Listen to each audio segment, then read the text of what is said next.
Umatras na si Vice President Jejomar Binay sa nakakasanang debate nila ni Senador Antonio Trillanes sa November 27. Ayaw daw kasi ni Binay na tila pinalalabas si Trillanes na hindi raw patas ang magiging debate dahil isa ring abogado ang pangalawang pangulo. Si Trillanes naman inaasahan na raw ang pag-urong ni Binay. Dagdag pa ng senador na sira ang kredibilidad ni Binay sa pag-atras niya sa debating siya rin naman ang naghamon. May ulat on the spot si Sandra Aguinaldo. Sandra? Yes, Rafi, at sinabi nga sa atin ni Vice President Jejomar Binay na hindi niya nagustuhan ang pahayag na ito ni Senador Antonio Trillanes IV na nakakalamang si VP Binay sa debate dahil abogado ito. Sabi ni Binay, tila raw pinalalabas ni Trillanes na hindi patas ang laban kapag sila ay nagharap sa debate sa November 27. Ayon na kay Binay, ngayong umaga lang nabuo ang kanyang desisyon matapos hinga ng reaksyon ng media tungkol sa naunang pahayag ni Trillanes. Narito po ang pahayag ni Vice President Binay.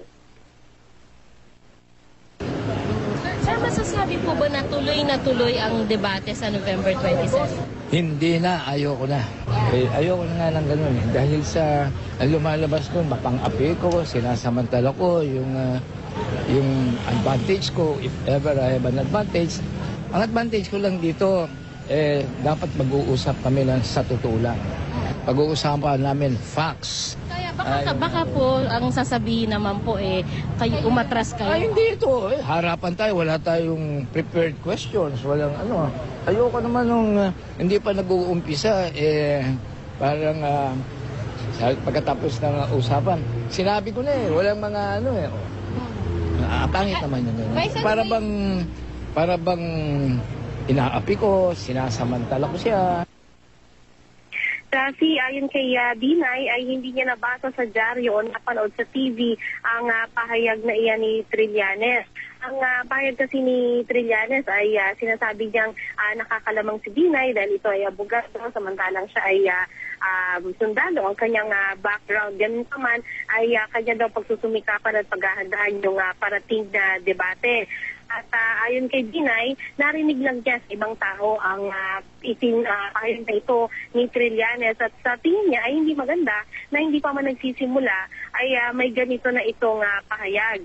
Sa panayam na yan ng media ay sinabi rin nitong si Binay na as of last night ay buo pa yung kanyang desisyon na siya ay humarap sa debate at katunayan ngayong araw daw sana ay meeting pa siya with the members noong mga team na itinadala niya para kausapin ang kilusang o kapisana ng mga broadcast ng Pilipinas na siyang sponsor nitong debate. Pero ngayong umaga raw ay nagdesisyon na siya at ito ay final na hindi na siya haharap sa debate nila ni Trillanes.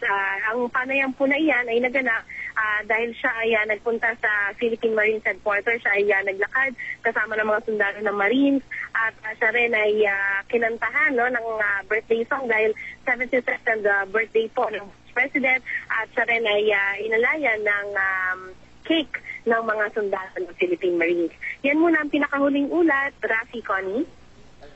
Sandra, lumalabas ba na dun sa pahayag nitong si Vice President Binay sa kanyang pag-atras, yung kapakanan pa ni Senadora Trillanes, yung kanyang ipinupunto at naisip para umatras siya dito sa nakatakdasan ng debate nila, Sandra? Ang paulit-ulit niyang sinabi, Rafi, ay ayaw daw niyang lumabas pa na siya ay mapang-api o ng dedehado sa kanilang pagharap ni Senator Trillanes. At yan nga daw ay nagmumula doon sa naunang pahayag ni Trillanes na may advantage itong si Vice President sa debate dahil siya ay isang abogado. Rafi? Linawin ko lang, Sandra, na magpapadala ang kampo ni Binay ng formal letter sa KBP para sabihing called off na itong debate. Rafi, kausap ko nga lang ngayon lamang din si KBP President Herman Basbanyo at sinabi niya na wala pang formal notice sa kanila ang opisina ng Vice President and in fact last night daw ay meron pa silang usapan ng mga representatives ni Vice President na sila ay magmi-meeting pa within the week para nga sa mga paghahanda para dyan sa debate na yan. So sila ay nag-aabang lang din ng formal notice mula sa office ng Vice President, Rafi. Yes, Sandra, ito lang ang tanong ko rin dyan, initially kasi talagang matapang din niya sinasabi na hindi niya kailangan paghandaan itong debate na ito dahil mga luma ng mga akusasyon ang ibabato naman sa kanya. Hindi ba nabanggit man lang? Kasi parang it's hard for me, personally, to believe na yun talaga lang ang naging rason. Pwede siguro maging rason pa yung pamilya niya dahil ayaw ng pamilya niya initially and they're very, very vocal. Wala ba siyang nabanggit na nakaapekto rin sa kanyang desisyon sa pag-atras niya yung kanyang mismong pagtutol ng kanyang pamilya? Tama ka, Connie, kasi talagang aminado, like for example, yung kanyang anak, na si Senadora Nancy Binay, talagang sinabi niya against siya doon. At bukod dyan kay Senator Binay, may iba pang mga malalapit na nakapaligid kay VP Binay na tutol din sa kanyang pagharap sa debate. Pero kanina sa aming panayam, nung tanungin namin siya na kung may kinalaman din ito doon sa mga paniwala ng mga nakapaligid sa kanya na dapat ay hindi siya umarap sa debate. Tinatanggi niya yun, na talaga daw ang kanyang desisyon na to ay dahil doon sa mga naunang pahayag ni Trillanes. At ma-share ko lang din po meron din siyang statement naman kanina na nabanggit niya na kung tutuusin, wala rin naman daw siyang mapapala doon sa debate dahil earlier nakapagpaliwanag na rin naman daw siya at paulit-ulit na lamang daw yung kanyang paliwanag. Although sabi rin niya, magandang venue nga daw sana yung debate to further explain ang kanyang posisyon. Kaya lamang sa tingin niya ay hindi siya natuwa at hindi niya nagustuhan yung pahayag ni Senador Trillanes. Connie? Sandra, tanong mo rin ba kung paano nga ba niya sasalagin kaya ito, no? Kasi marami nang nag-expect, marami nang nag-aabang, lahat tayo, hindi ba? At pihado dahil sa kanyang pagbabagong isip, di ba? Ay marami ang talagang nadismaya dahil parang hindi mismo niya masasagot na inaasam din naman ng taong bayan na nagkakaroon din ng question doon sa kanyang estado ngayon because of all this mga investigasyon laban sa kanya. Ano bang plano daw niya? Paano niya sasalagin ito kaya, Sandra?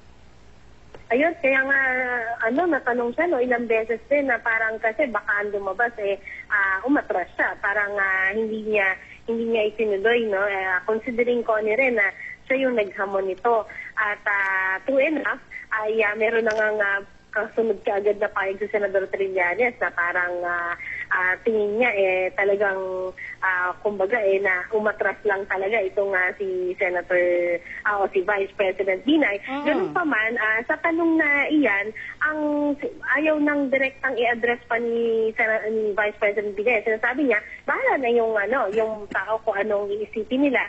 Siya lang daw ay nagre-react lamang at ito daw ay offshoot lamang ng naunang pahayag ni Senador Trillanes. Alright, ito huling tanong na mula sa akin, Sandra. Yung sinasabi kasi ni Senador Trillanes, meron siyang ilalabas na bagong mga ebidensya doon sa kanilang debate. At may mga ilan din tayong mga kababayan na nakikita natin sa text messages na ang sinasabi nila, ito daw ang maaring isang naging rason kung bakit aatras din itong si Vice President Jejomar Binay dahil nga daw doon sa maaring pasabog na ilalabas sa kanya nitong si Senador Trillanes. Meron ba tayong reaksyon mula doon kay Vice President ukol dito? Oo, Connie, medyo maingat siya sa pagsagot sa mga ganyang punto kasi kanina nga talagang parang, syempre sa pagtatanong din ng mga kawani ng media kanina ay parang nais din namin malaman kung meron pang mas malalim na pinanggagalingan ang desisyon na ito ni Vice President Binay, pero ang kanyang claim, ang kanyang pahayag kanina ay talagang bunsod lamang ito ng niya ay hindi niya nagustuhan ang statement ni Senator Trillanes na hindi patas yung magiging paghaharap nila sa debate sa November 27. Connie? Alright, maraming salamat, Sandra Aguinaldo. Sa iba pang balita, kasabay ng engranding pagdiriwang, halos isang linggo ring nakaholiday ngayon sa Beijing, China habang idinaraos ang 22nd APEC Economic Leaders Meeting. At mula sa Beijing, China, may ulat on the spot si Cara David. Cara? Yes, Rafi, magandang tanghali sa inyong dyan.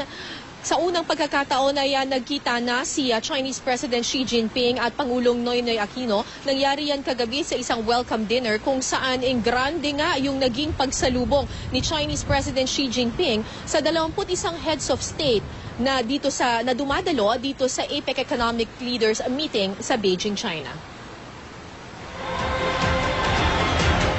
Namangha ang lahat sa engranding pagsalubong ng China sa mga delegado ng 22nd APEC Economic Leaders Meeting sa Beijing, China. Ginanap ang seremonya sa Water Cube o National Aquatic Center. Katabi lang nito ang tanyag na Beijing landmark ng Bird's Nest Stadium na dating pinagdausan ng 2008 Summer Olympics.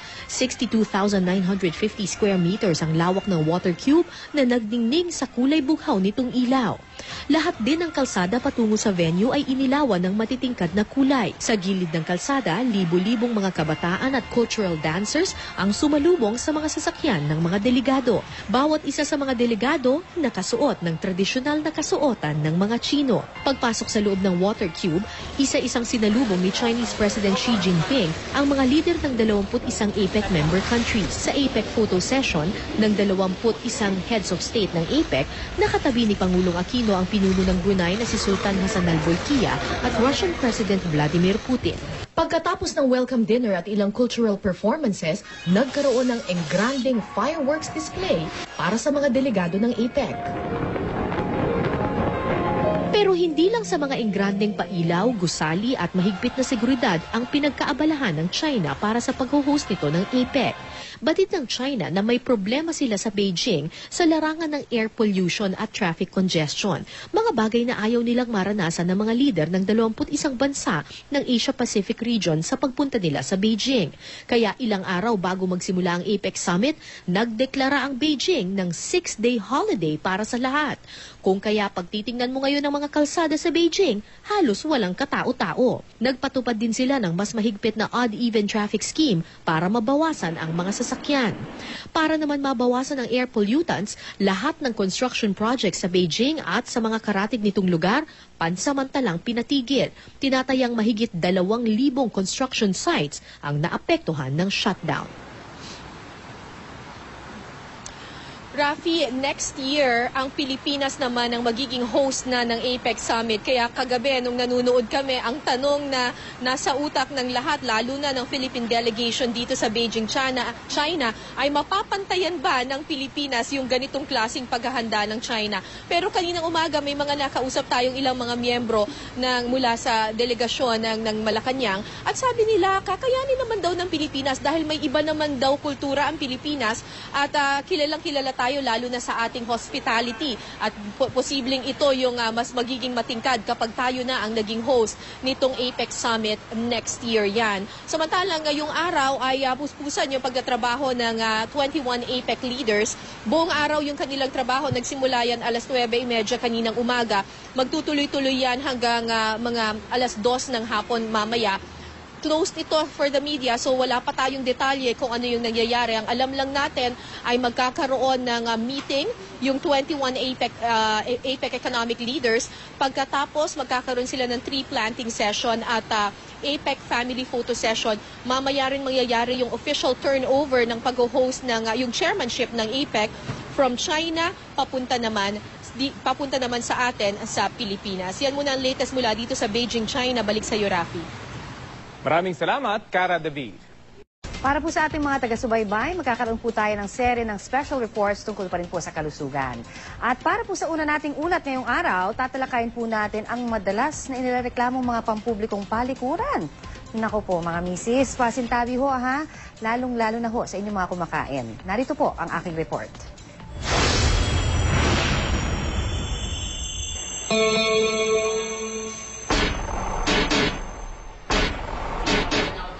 Ganito kadugyot at karumi ang toilet, kakayanin mo pa kayang dumumi at umihi.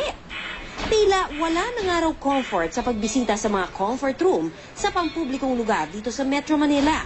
Paano kasi, wala na ngang sabon o tissue man lang, sira pa ang lababo at walang pambuhos na tubig. Minsan po barado po siya. Yun po ang problema namin dito. Pero Pero reklamo ng isang caretaker, kulang din daw sa disiplina ang ilan sa mga gumagamit ng toilet. At madalas daw, nagbabara ang mga toilet bowl dahil na rin sa mga basurang itinatapon dito. Yung pag minsan nagsisiyam, hindi nagbubuhos. Kasi siyempre, babara.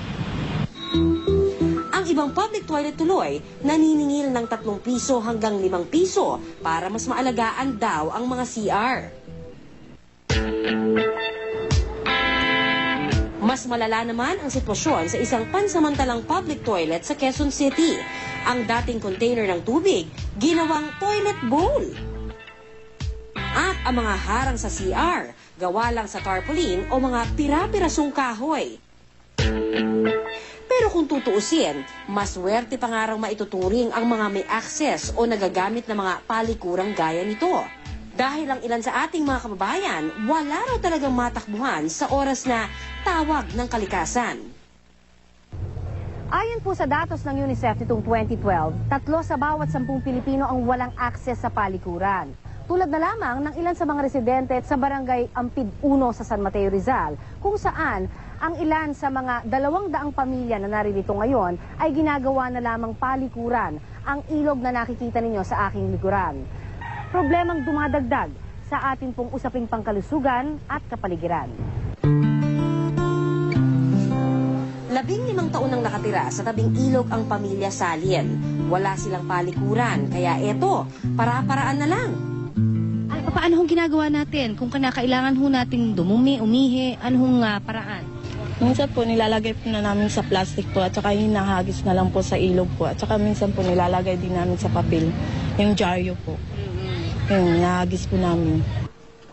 Kung medyo choosy at ayaw namang dumumi sa ilog, gawain naman ng ilan ang mangapit bahay para lang maki-CR. Ang hirap naman ng ganito pag duming-dumi ka na, tatakbo ka pa sa nanay ko para maki-CR. Nay, pa-CR nga po. Nakaprogram na ho ito sa barangay na naghanap po kami ng pwesto para mapaglagyan ho ng 2 CR para dito sa mga walang toilet. Dito sa banda rito. Batay sa datos ng UNICEF, aabot sa mahigit 7 milyong Pilipino ang dumudumi sa mga open spaces gaya na lang ng ilog. Maari nitong makontamina ang supply ng tubig sa mga bahay.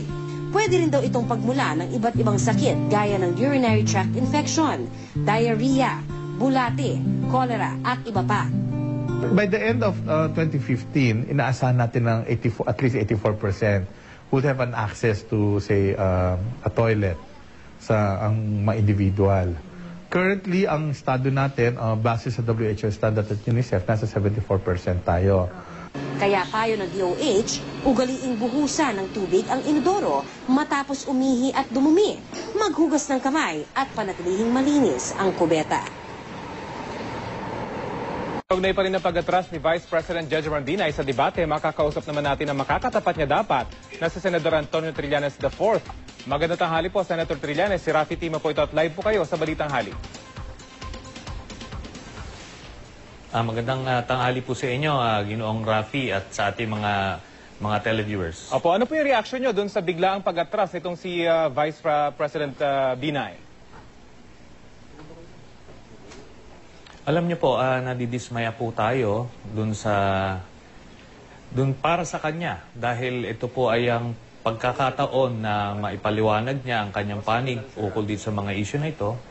Pero in a way, alam niyo na expect na rin natin ito kasi alam niyo talagang in the past, talagang hindi ho na pagkakatiwalaan si Vice President Binay at wala po siyang isang salita.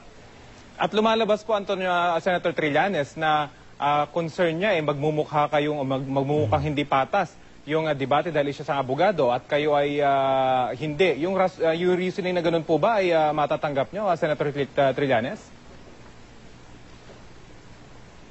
Alam niyo, palagay ko, alam nga niya yan na lamang siya dun sa debate na yan, kaya nga niya ako ang hinamon niya. So, ano saka susunod itong mga sinasabi niya yan, mga palusot na lang po yan at alam nyo, simple lang yan, natakot po siya sa katotohanan. Wala nang iba. At Senator Trillanes, meron po ba kayong balak na gawin susunod or may lalabas ba kayong bago versus dito kay Vice President Binay? Meron po sa mga darating na hearing, na tuloy-tuloy po itong hearing natin, ilalabas po natin yan. At hindi, whether natuloy itong debate na to or hindi, magtutuloy-tuloy po to. Marami pa po tayong ilalabas para tuluyang makilala ng mga kababayan natin si Vice President Binay. Senator, meron pa pong karagdagang katanungan ng aking kasamang si Connie Sison. Yes, Senator. Nabanggit niyo ho na talagang it will hurt his credibility. Ito hong pag-atras niya. Pero ito hong sinasabi ninyo, pwede ho ba naming malaman, more or less, ito ho may patungkol sa ano hong pagpapasabog, halimbawa itong sa karakter ni Vice President Jejomar Binay. Pwede ho ba namin malaman kung more or less ano ho itong sinasabi ninyo na ilalabas ninyo? Iba't ibang uri ng pangungurakot sa Makati City Hall, kung paano niya pinagsamantalahan yung mga kababayan natin sa Makati. At ninakaw niya lahat ng pwedeng nakawin sa Makati. So sana in the next few hearings liliwanag na ito. Kasi alam nyo, yung mga kababayan nating iba ay naniniwala pa rin na akala nila como binibigyan ng barya itong mga taga Makati ay magaling na administrador itong si Vice President Binay. Hindi po totoo yan. Sa bawat pisong ibinibigay niya sa mga taga Makati, 1,000 po ang ibinubulsa niya. So ganyan po ang nakita natin at ipapakita natin in the coming days.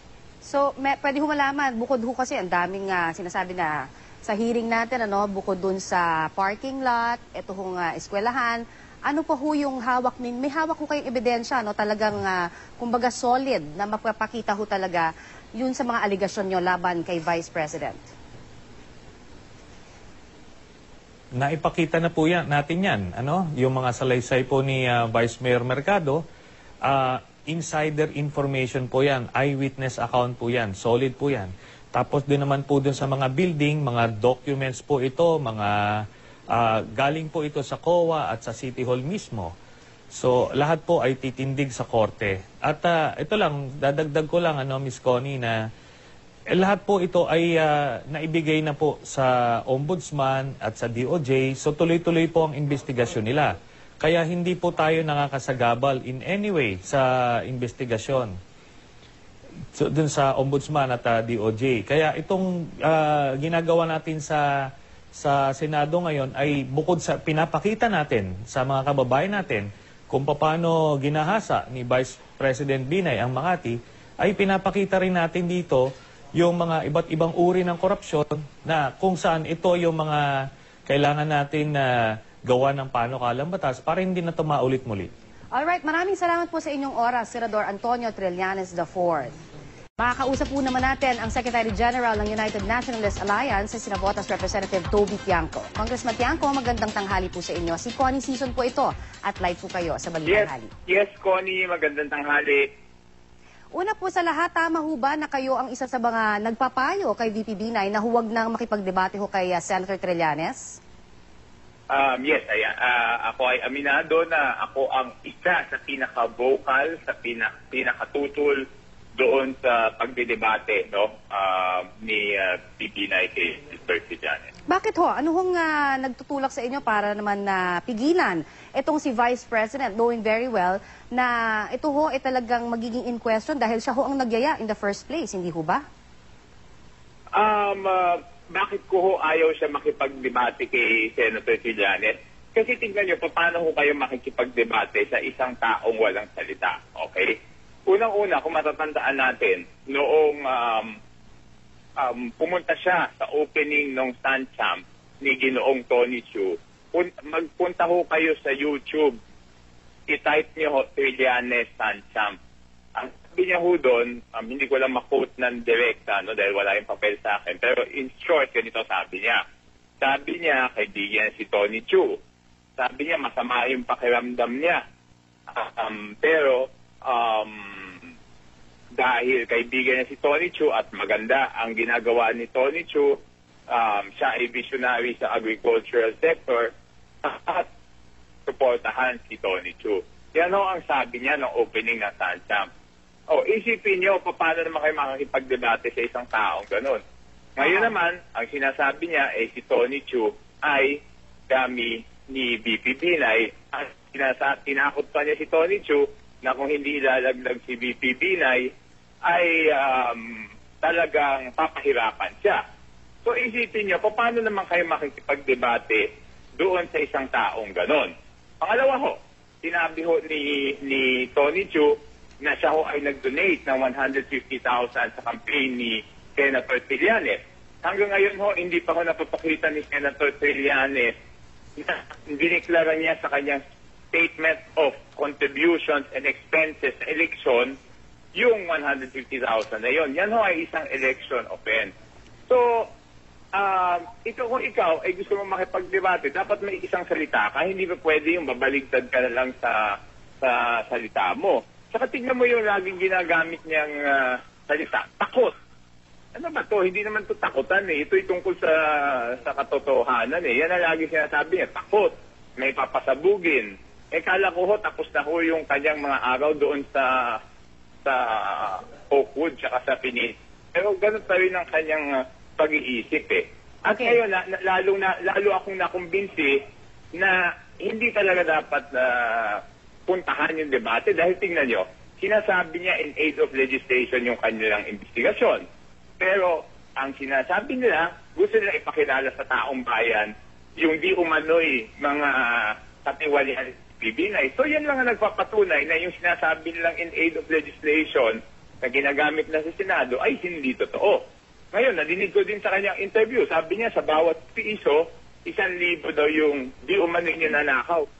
Kahit sino namang tao na logical ang pag-iisip o nakakaintindi, paano naman unang-una, paano nakakaw ng 1,000 kung piso lang yung pera?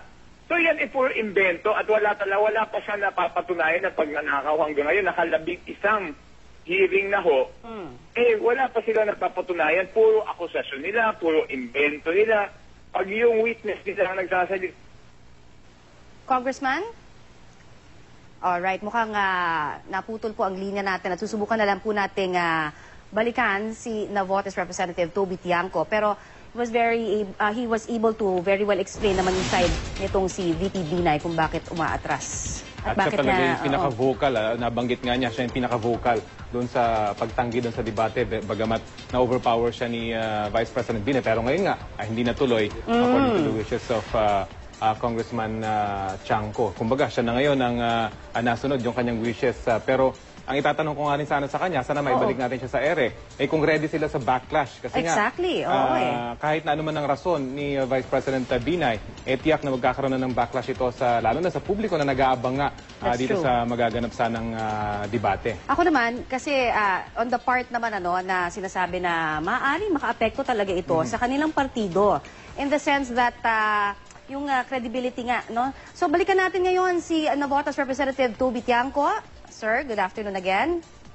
Yes, good afternoon, Connie. Sorry na po ito. Ang sinasabi ko lang is kaya ako, wala pa naman sila napapatunayan. Ginagamit lang yung mga words na nagnakaw, ninakawan, ginahasa.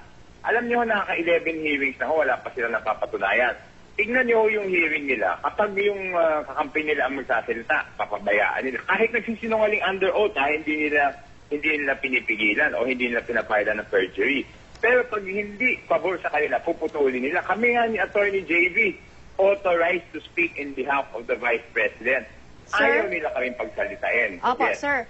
Ito lang kasi ang nais ko lang din humalaman. Kasi marami hong, of course, nagulat. No? Dahil ang talagang lumalabas, umatras dito sa debate. Dahil initially nga, siya talaga ang nag-initiate, naghamon. At ngayon ay sinasabi niya hindi na siya dadalo. Ang gusto ko lang humalaman, sa tingin ninyo, dahil ito parang issue na rin na parang wala hong isang salita o umaatras, walang kredibilidad, yan yung naririnig natin, how will this hurt, if ever, yung partido nyo naman? Kasi ang sinasabing walang kredibilidad, ano ba yung inasasan? Kung nakikita mo naman na hindi naman ayos yung iyong kadebate at nakikita mo na araw-araw nagsisinungaling lang yung iyong didebatihin, bakit mo naman papatulan, di ba? Di ba may kasabihan nga tayo, ang pumatol sa loko-loko, mas loko-loko pa. Bakit magpapatol sa isang loko? Isipin niya, nakaka-11 hearings na yan. Ilan ho ang senador na pwede mag-attend? 20, no? Kasi yung 3 senador natin nakakulong. Bakit yung mismong kapwa na senador, ayaw silang patulan na samahan doon sa kanilang committee hearing? 3 lang silang attend dyan. Yung 17, hindi ho nag-a-attend. Hindi pa ba ho yan senyales? Okay. Na So ito ho, sir, hindi sila mapagbigyan? Yes, sir. So ito hong paghahamon initially ay bugso lang ng damdamin. Kumbaga, hindi ho talaga align doon sa mga plano nyo para sa kanya. Ganun ho ba yun?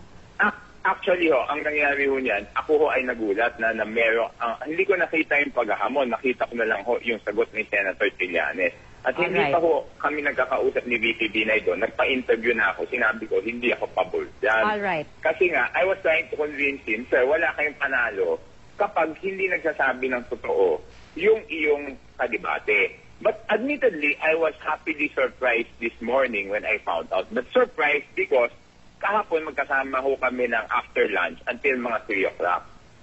I was still trying to convince him. Kumbinsi pa ako ng kumbinsi na huwag niyo nang patulan yan. But sinabi na niya, nagdesisyon na siya na siya ay a-attend sa debate. Sir, pasensya so, na kayo. nagulat na ako this morning.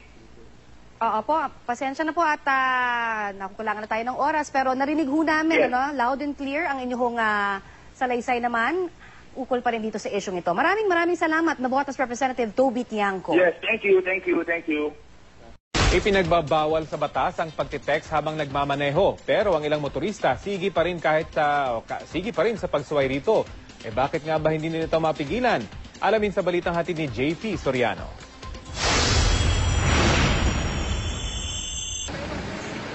Si Yani daw ang naghahatid at sundo sa kanyang asawa at mga anak sa tuwing may lakad sila. Bilang ama, mahalaga raw para sa kanya na malamang maayos ang lagay ng kanyang mag-anak. At kahit alam niyang bawal at delikado ang mag-text o gumamit ng cellphone habang nagmamaneho, ginagawa pa rin daw niya ito. Alam mo, kung emergency, di ba? Silipin mo kung anong nangyari. Ang mga nakausap naming nagmamaneho, alam din daw na labag sa batas ang texting while driving. Sa kabila nito, nagtitext pa rin daw sila. Yeah, I guess so, yeah. I think everyone is. Napapacheck kasi tumutunog Talagang hindi nawawala yung instinct na i-try mo na isagot siya. Sa Amerika, lumabas sa isang survey na 98% ng mga motoristang natanong ang nagsabing alam nilang ipinagbabawal at delikado ang texting while driving.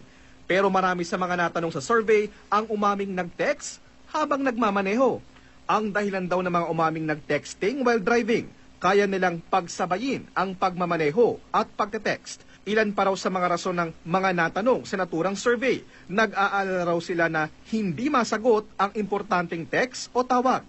May nagsabi ring hindi naman daw apektado ang galing nila sa pagmamaneho kahit pa sinasabayan nila ito ng pagte-text.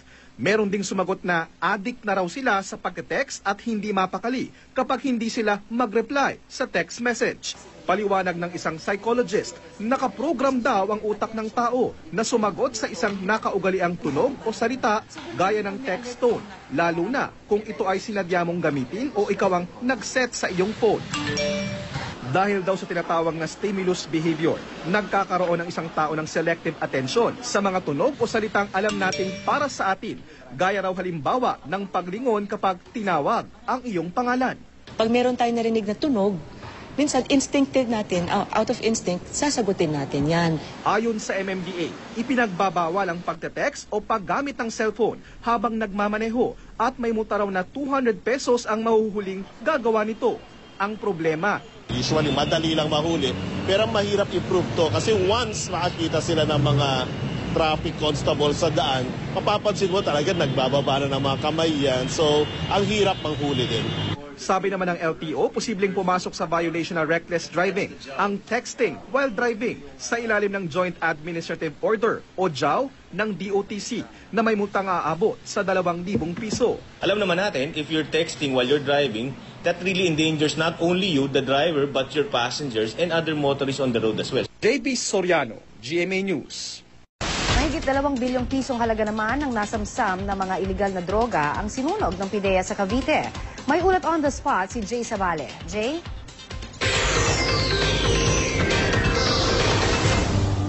Ongoing na nga ang ginagawang pag-incinerate o pagsunog dito sa 2.2 billion worth na illegal na droga dito naman sa may 13 Martires, Cavite. Narito ang report. Bagbag ng droga ang binuksan, tinimbang, tinesting at iniligay sa incineration chamber. Ito ang mga bahagi ng isinasagawang destruction ng illegal drugs na pinangunahan ng PDEA.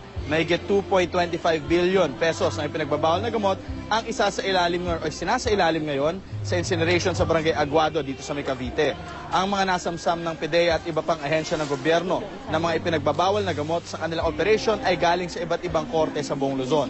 Ang shabu ang pinakamalaking susunugin na may timbang na 559,716.8 grams na ibinebenta sa presyong 4,000 pesos kada gramo. Ang kabuang halaga ng susunuging shabu ay nasa 2.2 billion pesos.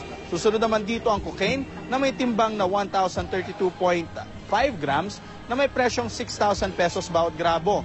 Ang kabuang halaga ng susunugin ng cocaine ay nasa umigit kumulang 6.2 million pesos. Pumapangatlo naman ang marijuana na nasa 901.3 grams. Ang bawat gramo nito ay nasa 50 pesos. Ang kabuang halaga ng marijuana na susunugin ay nasa 45,065 pesos. Pangapat naman ay ang sangkap na ephedrine na ginagamit para makagawa ng shabu. May bigat itong 67.7 grams na nagkakahalaga ng 350 pesos bawat gramo. Ang kabuang halaga ng susunugin na ephedrine ay 23,695 pesos. May maisasama ring volume na 1.1 grams na nakakahalaga ng huwit kumulang 43 pesos. Kasama sa mga illegal drugs na sisirain ay mga expired medicine na may 16,000 grams. Ang pinakamalaking kontribusyon sa methamphetamine ay galing sa Branch 75 Olongapo RTC na may bigat na 433,236 grams at mula sa may Branch 12 ng Lipa, Batangas na may bigat na 101,000 grams. Nakatakdang magsimula ang pagsusunog ganap na alas 10 kaninang umaga nung nagsimula na ito. 24 oras mananatiling apoy upang masiguradong sunog ang mga droga. Ipapadlak ang pinto at babantayan itong maigi ng mga taga-PDEA hanggang matapos ang mismong proseso. Paniniguro naman ng PDEA na malaking dagok ito laban or sa kampanya nila laban sa illegal na droga at hindi rin naman daw maapektuhan ang mga residente dito naman sa may lugar. Pinapakita po natin sa ating mga kababayan na ito pong mga nare-recover na droga na hindi na po kailangan ipresenta sa korte ay sinisira po through thermal decomposition. Kung saan po hindi na po pwedeng ibalik sa dating niyang anyo yung droga na ito. Meron dalawa siyang chamber. Ang first chamber niya is yung fire. And then yung second chamber niya is doon niloload yung mga ebidensya. So, yun ang compliance nila sa DNR, not direct fire. So sa mga oras na ito ay nagaganap na nga itong pagsusunog dito sa mga illegal na droga. Yung makikita ninyong black chamber dyan na nakasarado ang pinto, nandoon na sa loob lahat ng illegal na droga at nakapadlock ito ng maigi. At ang may hawak nga lamang ng susi nito ay ang PDEA at 24 oras itong babantayan ng mismong ahensya. Bukas nga, babalik din ang mga ilang opisyal dito para inspeksyonin kung natapos na ang mismong proseso ng pagsunog sa mga illegal na droga. At yan muna ang latest mula dito sa Cavite. Balik sa iyo, Connie. Maraming salamat, Jay Sabale. May kasabihan pong lahat ng sobra, masama. Kaya si pambansang kamao Manny Pacquiao, light training na lang ang ginagawa para sa nalalapit ng laban ni Chris Algieri. Mula sa General Santos City, may ulat on the spot si Mav Gonzalez. Mav? Rafi, ngayong nasa 100% na nga ang kondisyon ni pambansang kamao Manny Pacquiao para sa nalalapit niyang laban. Ang iningatan daw ngayon ng Team Pacquiao ay huwag siyang ma-overtrain. Matapos magpahinga sa gym training kahapon, balik ensayo si 8th Division World Champion Manny Pacquiao dito sa General Santos City. Alas 6:30 ng umaga, tumakbo siya sa Acharon Sports Complex kasama ang kapatid na si Bobby at ilang miyembro ng Team Pacquiao. Pagkatapos, nag-core exercises siya. Unti-unti nang mababawasan ang ensayo ni Pacman matapos ang heavy training noong nakaraang linggo. Masyadong sobra dahil sa dami ng ginawa natin last Saturday, sparring, takbo tayo kanina sa hill, so medyo nagpahinga ng konti. Meron pa ba tayong mga tinitingnan na pwede pang i-improve sa training? Wala na. Maintain na lang na huwag ma-over. Samantala, kahapon nagkaroon ng public consultation si Pacquiao para sa ipapagawa nilang church building sa Jensan. Nakausap niya ang mga residente at establishmento naroon sa paligid ng construction site. Nagsalo-salo pa sila pagkatapos. Rafi, pagkatapos nga nito magkakaroon naman ng sparring ngayong hapon si Pacman dito pa rin sa Jensan, pero unti-unti na rin babawasan ng grounds nito. Rafi? Mav, dati kasi sa mga naunang mga laban itong si Manny Pacquiao may nagiging problema sa kanyang calf muscle kapag medyo sumasobra yung training. Ngayon ba walang issue ng ganon, Mav? Doon sa 6 weeks, Rafi, no, na talagang araw-araw binabantayan natin si Pacman, wala tayong nakita na sumakit o ininda niya yung kanyang calf muscles. Ang ginagawa niya kasi ngayon, once a week, minsan kapag nararamdaman niya na medyo nasosobrahan na siya sa ensayo, ang ginagawa niya, siya na mismo yung nagde-decide na mukhang kailangan natin na hinay-hinay lang muna ang ensayo ngayong araw. Pero so far, Rafi, maganda ang kondisyon na nakikita natin kay Pacman at kagaya nga nung sinasabi ng Team Pacquiao, isang kakaibang Pacquiao daw ang mapapanood ng ating mga kababayan paglaban niya kay Algeria. Rafi? Okay, maraming salamat, Mav Gonzales. Matapos manalasa ng bagyong Yolanda, pinag-utos ng gobyerno na huwag nang tayuan ng mga bahay ang mga tabing dagat sa Leyte dahil sa banta ng storm surge. Pero may ilan pa rin tayong mga kababayang pilit pa rin tumitira roon sa kabila ng panganib. Narito ang aking report.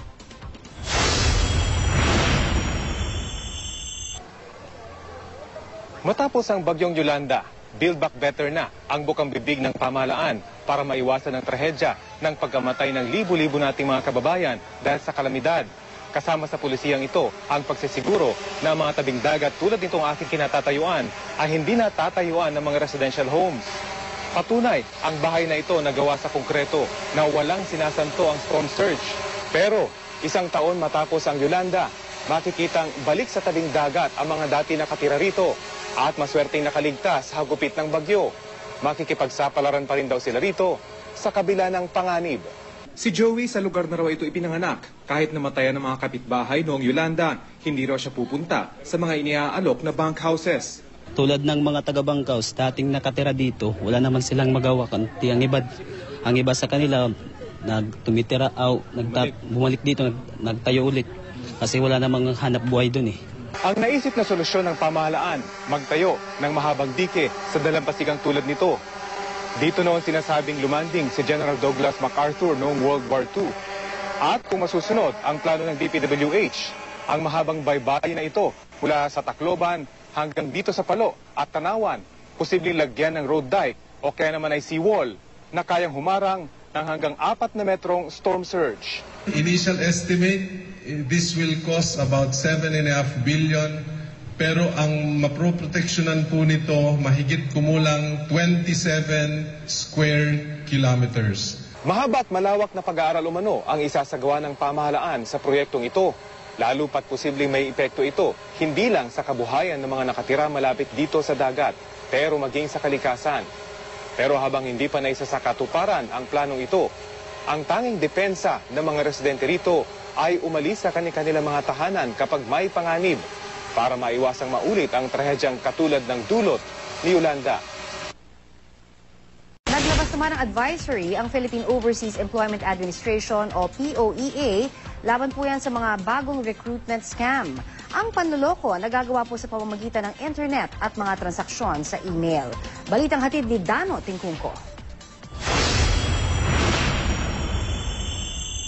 Pati social media nagagamit na rin sa recruitment scam. Kaya naman naglabas ng panibagong advisory ang Philippine Overseas Employment Administration laban sa illegal recruitment na pinadadaan sa social media.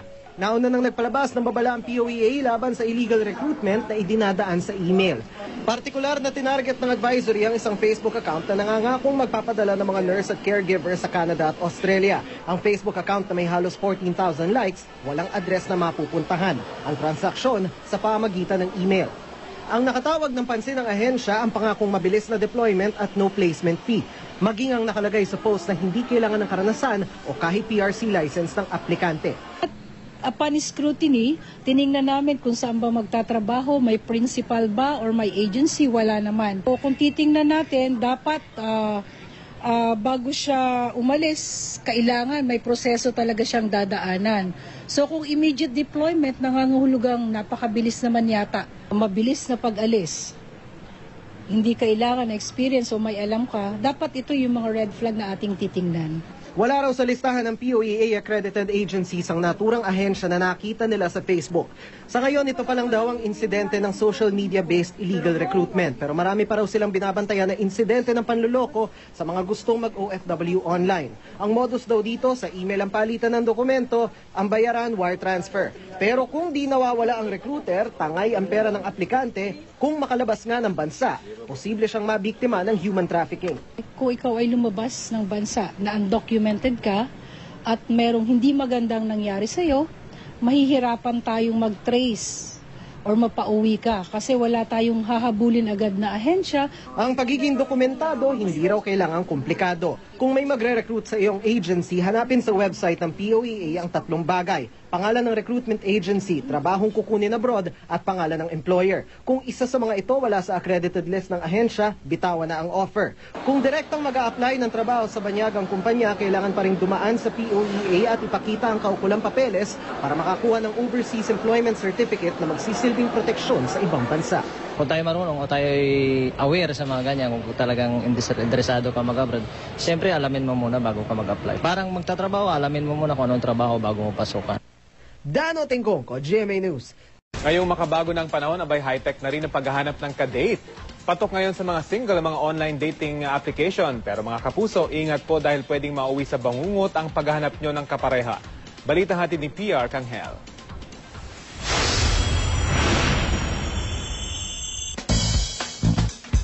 Swipe left kung di type. Swipe right naman kung like. At kung like ka rin ang nilike mo, it's a match. Yan ang simpleng rules sa Tinder. Ang uso ngayong online dating app na may mahigit 15 million matches daw kada araw. Patok sa mga single, lalo na yung ayaw na malamig na Pasko. Ang paghahanap sa internet ng mga taong pwedeng makasama sa panghabang buhay, hindi naman dapat husgahan. Pero mga kapuso, konting babala pa rin, kailangan mag-ingat sa paggamit ng mga online dating apps dahil hindi makakatiyak kung sino ang makikilala dito. Dahil madalas, physical na anyo sa profile pictures ang bubungad sa mga social network at dating app, pwede raw itong dayain. Sa isang social experiment, nagpanggap na mataba ang babaeng ito na makipagkita sa mga ka-blind date na nakilala sa Tinder. May ibang gulat na gulat. You look quite different. Can you use the restroom real quickly? Oh yeah! May ibang kumari nag-CR pero di na bumalik. At meron ding umalis na agad. The dude just left. Ibang usapan pa kung may ibang motibo o ugali pala ang makikilala sa dating app. Si Patty na 7 buwan na raw gumagamit ng Tinder, aminadong di lahat ng nakikilala niya ay malinis ang intensyon. Kasi may mga aggressive talaga na guys eh.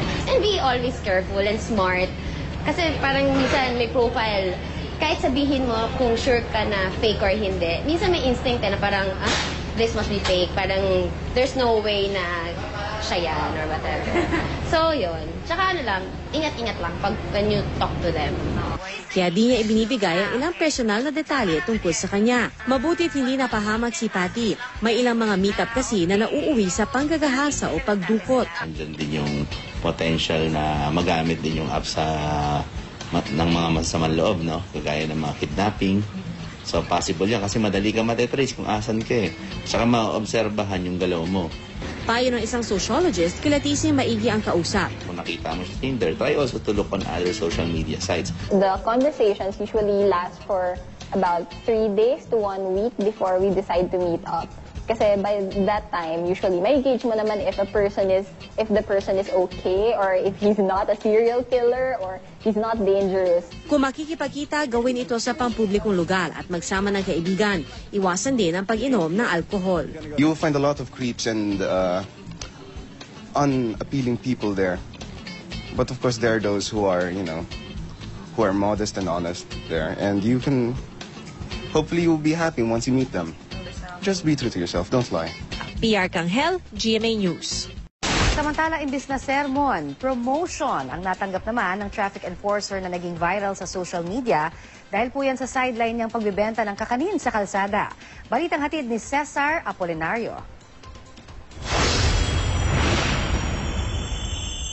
Akalain mong may sinita ang MMDA traffic enforcer na si Fernando Gonzales sa isang nakatigil na sasakyan.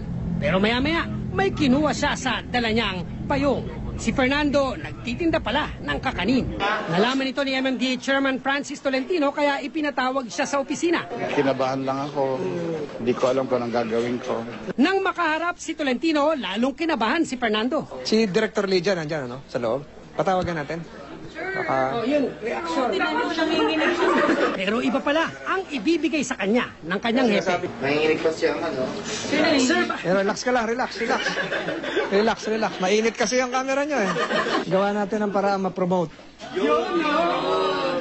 Kwento ni Fernando, sumasideline daw siyang vendor para sa pag-aaral ng dalawang anak na nasa kolehiyo at high school. Kasi po minsan paghihingi po sila. Di ko po alam kung saan ako kukuha eh.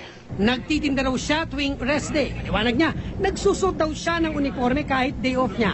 Minsan daw kasi kailangan ng ekstrang tao, lalo na kapag weekend. Wala naman daw masama rito, ayon kay Tolentino. Napakasipag. Sa area kung saan ko siya pinadadala, talaga nakikita ko sa area na visible. Yung kinakailangan lang po ng tulong, kagaya po yung mga may nasiraan. Mahigit 2 dekada ng empleyado ng MMDA si Fernando. Graduate siya ng criminology. Ang dalawa niyang anak, katuwang din nila sa negosyo. Pero mula sa pagtitinda ng kakanin, basahan na ang ibebenta nila para mapagtapos ang mga anak. Naiyak po kasi ako sa nervous din po. Dahil yung mga anak ko nag-aaral? Yung mga anak ko po nag-aaral. Pag hindi ka nakapag-aral, lalo na wala na sila mama mo at sila papa mo, hindi ka pa nag-aral. Paano mo maaayos ang sarili mo? Hindi ka naman basta tatanggapin ng isang kumpanya kung wala ka naman pinag-aralan. Cesar Apolinario, GMA News. Samantala, 1 taon na ang nakalipas at hindi pa rin hukumpinsido ang ilang grupo sa opisyal na tala ng gobyerno sa bilang ng mga namatay sa bagyong Yolanda. Ayon po kasi sa isang organisasyon ng mga biktima ng super bagyo, umabot hanggang 18,000 daw ang bilang ng mga nasawi. Balitang hatid ni Maris Umali. Kahit po ibaba mo dito, Hile-hilerang bangkay ang naiwan ng maladilubyong pagtama ng superbagyong Yolanda sa Kabisayaan noong nakaraang taon. May ilan nawalan pa ng halos lahat ng miyembro ng pamilya. Sa tala ng NDRRMC, nasa 6,300 ang death toll ng bagyong Yolanda. Mahigit 1,000 pa ang nawawala. Pero ang ilang grupo hindi kumbinsido sa tala ng gobyerno. Paniwala ni Bayan Muna Party List Representative Nery Colmenares, pinabababa lang daw ng gobyerno ang tunay na bilang ng mga nasawi.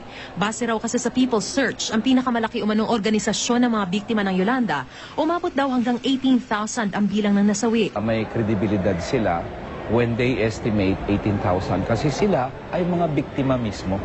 Si Father Hector Villamil na parish priest ng St. Joseph's Parish sa Tacloban, Leyte, sinabing namatayan sila ng aabot sa 2,000 parishioner. Yung lista na yan, ay sa parokya namin, yan, galing yan ng pamilya. Based din yon ng mga body bags na pinadala. Lahat ng body bags na pinadala is more than 20,000 or something. Nagamit lahat yon. Don't tell me na ginamit yung body bag nagiging kumot. Sagot naman ng NDRRMC. Ang sinisiguro ng gobyerno sa pagbibigay namin ng numbers na ito ay may body count. Noong kasagsagan ng pagbibilang ng mga nasawi dahil sa bagyong Yolanda, umabot umano sa 10,000 ang mga namatay base sa isang panayam kay nooy Eastern Visayas Police Director Chief Superintendent Elmer Soria. Kalaunan nasibak sa pwesto si Soria dahil umano sa pagbibigay sa naturang bilang ng nasawi. Pinabulaanan ito ng Malacanang. Sabi ng NGO na Save the Children Foundation, madalas talaga mangyari sa mga malalaking trahedya ang paiba-ibang numero ng mga nasawi. It's fully understandable given the chaos and the destruction and the displacement that happened after Yolanda. Mariz Umali, GMA News. Nagpanggap lang pala na biktima ng bagyong Yolanda ang isang batang nanlilimos na ng biktima ng pambubugbog sa Recto, Maynila. Ang bata lumayas daw matapos magtampo sa mga magulang. Balitang hatid ni Trisha Zafra. Naging viral sa Facebook ang mga litratong ito ng isang bata na mamaga ang mukha at umiiyak. Ayon sa post, tambay sa isang fast food sa Recto sa Maynila ang bata na tubong Leyte raw. Namatay raw sa bagyong Yolanda ang kanyang mga magulang at dinala sa Maynila ng kaibigan ng kanyang ina pero iniwan daw siya nito. Binigyan siya ng pagkain ng isang customer pero inagaw raw ng 2 pang batang pulubi tsaka siya binugbog. November 4 ng gabi, kinuha ang bata ni PO2 Jerry Diaz ng Malate Police matapos makarating sa kanya ang Facebook post. Ipina-medical check-up ang bata bata at itinurn over sa DSWD Manila. Pero ayon sa Social Welfare Department, buhay ang mga magulang ng 12 anyos na bata at naibalik na ito sa kanila noong November 7. Totoong binugbog daw ang bata ng iba pang street children. Pero marami pang bahagi ng kumalat na kwento ang hindi raw totoo. Apparently po, hindi naman po pala talagang Yolanda victim yung bata. Isang pamaraan ho nila yun sa panghihingi ng limos. Natuntun namin ang pamilya ng bata sa isang eskinita sa Rizal Avenue, Maynila. Nakausap namin ang kanyang ina. Wala ang kanyang anak na pumasok daw sa eskwelahan. Ang eskinitang ito ang nagsisilbi nilang tahanan. Masaya raw siyang naibalik ang kanyang anak na isang buwan ding nawala dahil nagtatampo sa kanya. Pinagbabawalan daw kasi niya ang anak sa pagkahumaling nito sa internet. Umuwi madaling araw. Anong gagawin mo yung hindi ka mapagalitan mo rin? Siyempre nanay ka eh. Kaya payo ng DSWD, imbes na mag-post sa social media ng mga hindi kumpirmadong bagay, idulog na lang agad sa kinauukulan ang mga ganitong kaso. Lagay sa Facebook, minsan gospel truth ang tingin natin, di ba? So, agad-agad ang natin, gusto natin tumulong na without knowing talaga kung totoo po ito o hindi. Tricia Zafra, GMA News. Magbitiw na siya sa pwesto. Yan naman po ang buwelta ni Tacloban City Mayor Alfred Romualdez sa mga banat ni Presidential Assistant for Rehabilitation and Recovery Panfilo Lacson. Ipiniliwanag ni Romualdez na hindi siya bumali ng Internal Revenue Allotment gaya ho ng sinabi ni Lacson. Ang ni-request daw niya ay augmentation of funds. Tinanggihan daw niya ang IRA dahil inabisuhan siya ng kanyang abogado na baka galing ito sa Disbursement Acceleration Program o DAP o di kaya illegal ito. Wala pang sagot si Lacson kaugnay rito pero nauna na niyang iginiit na IRA ang hiningi ni Romualdez para sa operasyon ng City Hall ng Tacloban kasunod ng pananalasa ng Bagyong Yolanda. Sabi niya pa rin, yun nga, problema niya yung operation ng City Hall dahil walang revenues, baka pwede maka-advance ng maski 1/4. Ang inoffer sa kanya ng national government, ni Secretary Abad, isang 1 semester, 6 months. Nagtataka ko bakit nung bumalik ako sa kanya, tinatanggihan niya. I'm very disappointed of what Senator or Secretary Lacson did yesterday. Number one, it was in bad taste. You don't talk that way in front of international NGOs and international communities that are helping us here. You should resign in your position. Dalawang truck ang nagsalpukan sa panulukan ng C3 at A Bonifacio sa Quezon City. Pahirapan ang pagsagip sa isa sa mga driver. Balitang hatid ni Oscar Oida.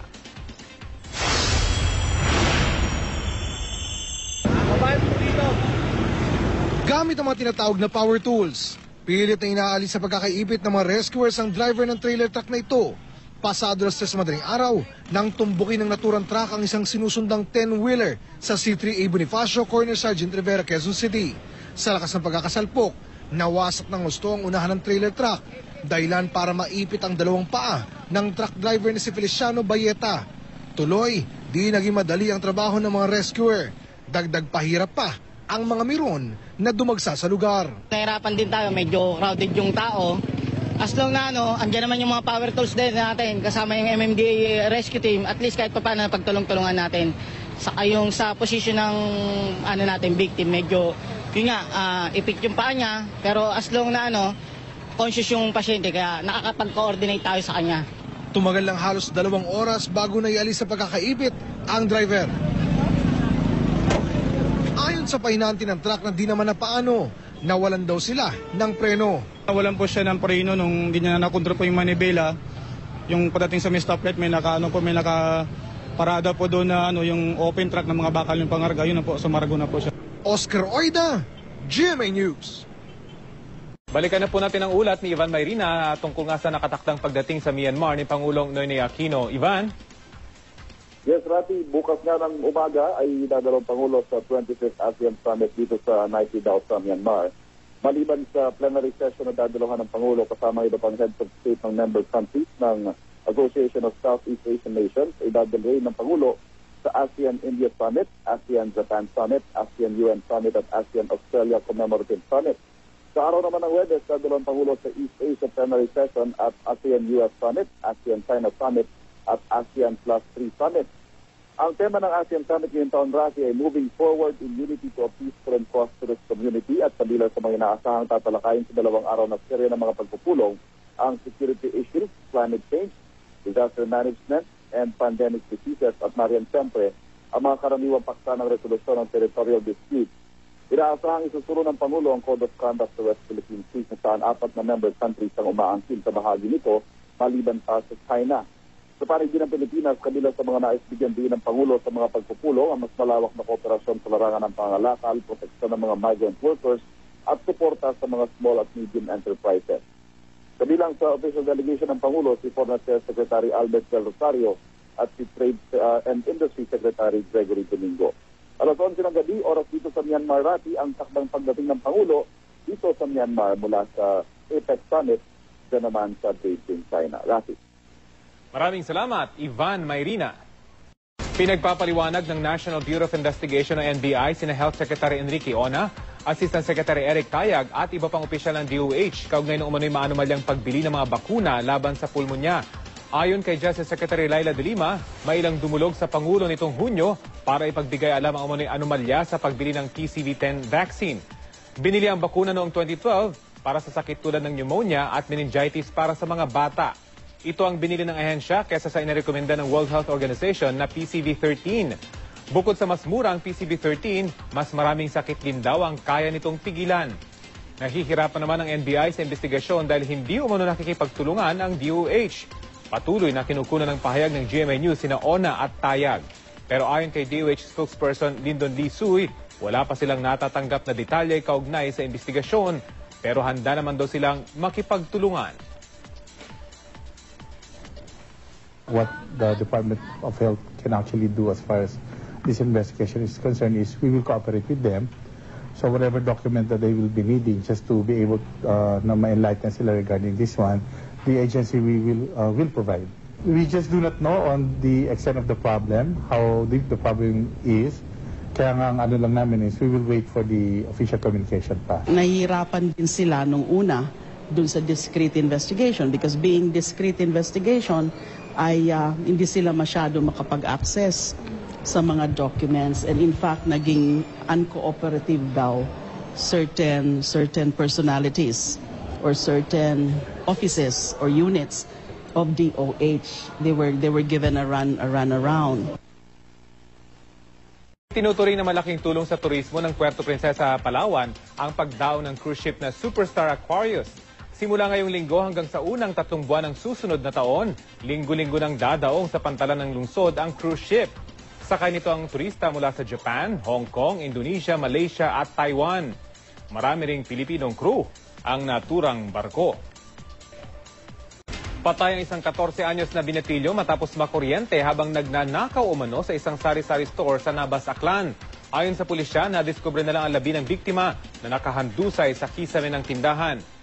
Depensa naman ng lola ng biktima, posibleng may nag-utos lang sa kanyang apo na nakawan ng tindahan. Iniimbestigahan na ng mga otoridad kung may foul play sa nasabing insidente.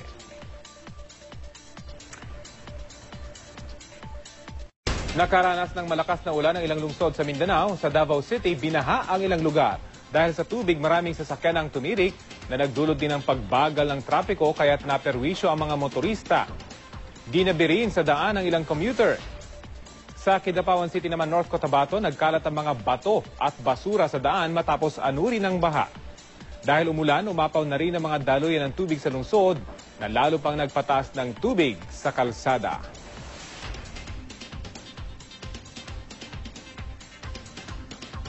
Takda ng ilibing ngayong araw ang mga labi ng nanay ni megastar Sharon Cuneta na si Ginang Elaine Gamboa Cuneta. Pasado 1:00 ng hapon mamaya, magkakaroon ng misa sa Santuario de San Antonio Parish sa Makati City bago ihatid ang labi ni Ginang Cuneta sa Manila Memorial Park sa Parañaque City. Sa ulat ng Philippine Entertainment Portal, isang maiksing mensahe ang ipinost ni megastar Sharon Cuneta tungkol sa namayapang ina. Mahal na mahal daw niya ito at mamimiss ng sobra. Sa Instagram account naman ng apong si Casey Concepcion, pinuri niya ang kanyang tinatawag na Super Lola.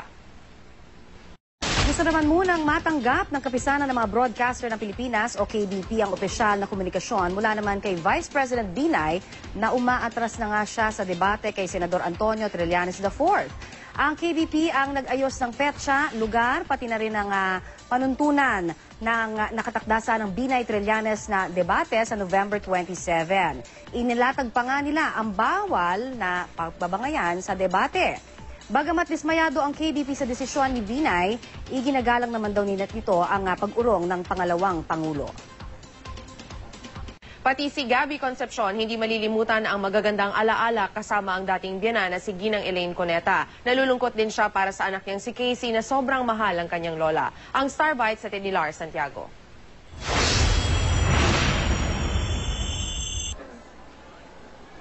Birthday ni Gabby Concepcion ng pumanawang dati niyang biyenan na si Mami Elaine Cuneta.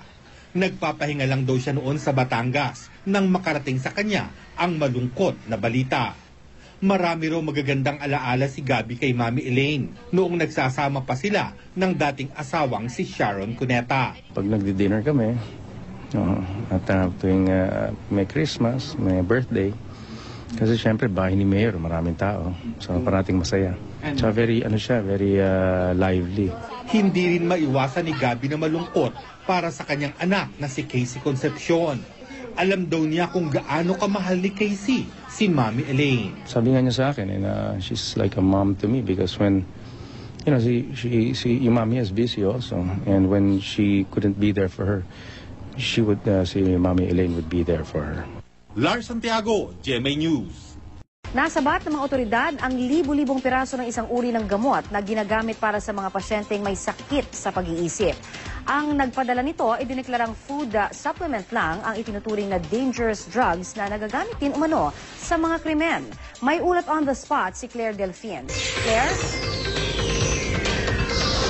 Connie, mahigit 81,000 caplets ng drogang tinatawag na alprazolam ang nasabat dito sa NAIA or Ninoy Aquino International Airport ng pinagsamang puwersa ng Customs Anti-Illegal Drugs Task Force at Philippine Drug Enforcement Agency. Ayon kay Lieutenant Reggie Tuason, NAIA Customs District Commander, base sa kanilang intelligence report, inabangan na raw nila ang shipment na ito na galing Pakistan. Noon pang June 30 ito dumating pero hinintay daw nila na may mag-claim. Maaari raw na natunugan ang operasyon kaya hanggang ngayon ay walang nag-claim nito. Walang makikitang markings sa blister packs na idineklarang food supplements pero sa lab test na ginawa ng PDEA, positibo na ito ay drogang alprazolam na ginagamit na gamot para sa mga pasyenteng may mental illness. Tanging mga doktor na may tinatawag na S2 license mula sa PDEA ang maaring mag-prescribe sa gamot na ito. Downer, pampakalma at pampatulog ang drogang ito na maihahilintulad daw sa mga drogang Valium at Ativan. Itinuturing itong dangerous drugs ng PDEA dahil ginagamit din ito sa mga criminal activities tulad ng grupong Ativan Gang kung saan hinuhulog ang droga sa inumin ng tinatarget na biktima upang siya'y makatulog at magawa sa kanya ang binabalak na criminal act. At Connie, sa ngayon ay patuloy pa raw ginagawa ang follow-up operations upang mahuli rin ang suspect sa pagpupuslit nito. Connie? Maraming salamat, Claire Delfin. Umatras na si Vice President Jejomar Binay sa nakakasanang debate nila ni Senador Antonio Trillanes sa November 27. Ayaw daw kasi ni Binay na tila pinalalabas si Trillanes na hindi raw patas ang magiging debate dahil isa ring abogado ang pangalawang Pangulo. Si Trillanes naman inaasahan na raw ang pag-urong ni Binay. Dagdag pa ng senador, nasira ang kredibilidad ni Binay sa pag-atras niya sa debating siya rin naman ang naghamon. May ulat on the spot si Sandra Aguinaldo. Sandra? Yes, Rafi, at sinabi nga sa atin ni Vice President Jejomar Binay na hindi niya nagustuhan ang pahayag na ito ni Senador Antonio Trillanes IV na nakakalamang si VP Binay sa debate dahil abogado ito. Sabi ni Binay, tila raw pinalalabas ni Trillanes na hindi patas ang laban kapag sila ay nagharap sa debate sa November 27. Ayon na kay Binay, ngayong umaga lang nabuo ang kanyang desisyon matapos hinga ng reaksyon ng media tungkol sa naunang pahayag ni Trillanes. Narito po ang pahayag ni Vice President Binay. Sir, masasabi po ba na tuloy ang debate sa November 27? Hindi na, ayoko na. Ayoko na nga ng ganun eh. Dahil sa ang lumalabas nun, mapang-api ko, sinasamantala ko yung advantage ko, if ever I have an advantage. Ang advantage ko lang dito, dapat mag-uusap kami lang sa totoo lang. Pag-uusapan namin facts. Kaya baka po ang sasabihin naman po kayo umatras kayo. Ay, hindi ito. Harapan tayo, wala tayong prepared questions, walang ano. Ayoko naman nung hindi pa nag-uumpisa, parang pagkatapos ng usapan, sinabi ko na walang mga ano pangit naman yun. Para bang inaapi ko, sinasamantala ko siya. Rafi, ayon kay Binay, ay hindi niya nabasa sa dyaryo o napanood sa TV ang pahayag na iyan ni Trillanes. Ang pahayag kasi ni Trillanes ay sinasabi niyang nakakalamang si Binay dahil ito ay abogado, samantalang siya ay sundalo. Ang kanyang background, ganun naman ay kanya daw pagsusumikapan at paghahandaan yung parating na debate. At ayon kay Binay, narinig lang niya sa ibang tao ang pahayag na ito ni Trillanes at sa tingin niya ay hindi maganda na hindi pa man nagsisimula ay may ganito na itong pahayag. Sa panayam na yan ng media ay sinabi rin nitong si Binay na as of last night ay buo pa yung kanyang desisyon na siya ay humarap sa debate at katunayan ngayong araw daw sana ay may meeting pa siya with the members noong mga team na itinadala niya para kausapin ang kilusang o kapisana ng mga broadcast ng Pilipinas na siyang sponsor nitong debate. Pero ngayong umaga raw ay nagdesisyon na siya at ito ay final na hindi na siya haharap sa debate nila ni Trillanes.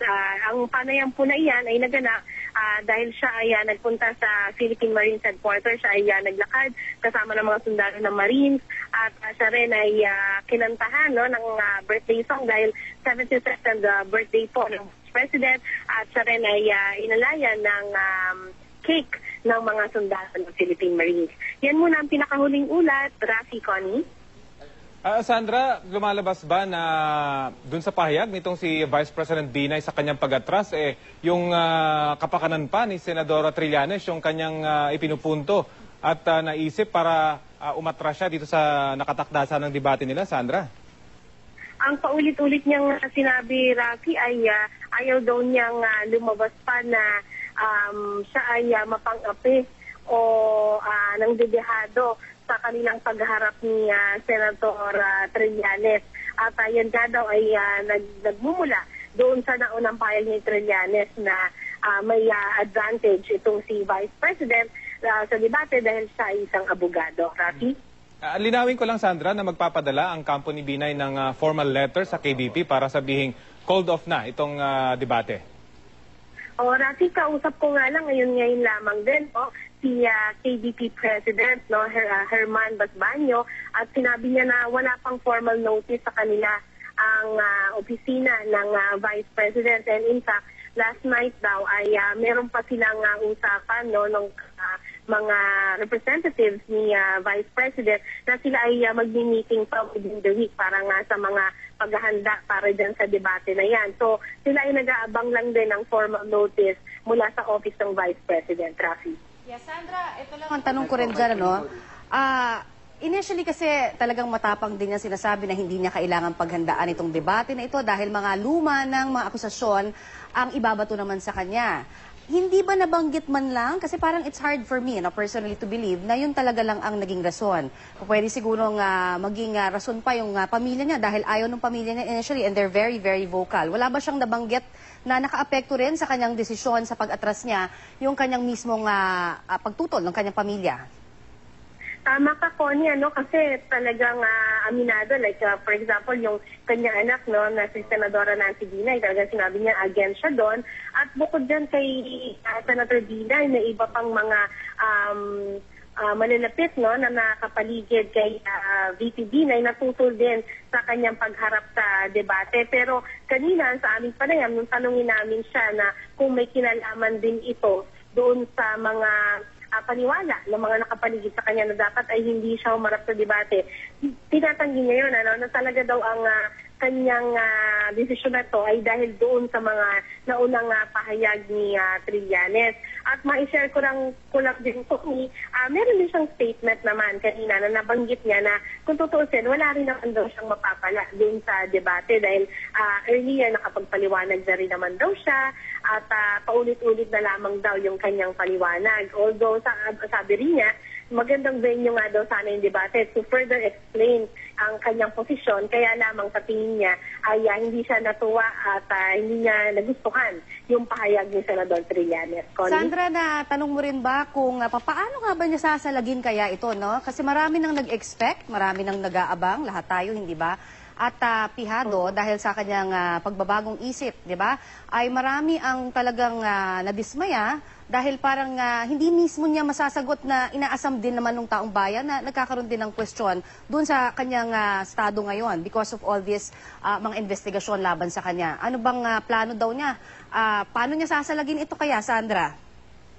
Ayun, kaya nga, natanong siya, ilang beses din na parang kasi baka lumabas, umatras siya. Parang hindi niya itinuloy, no?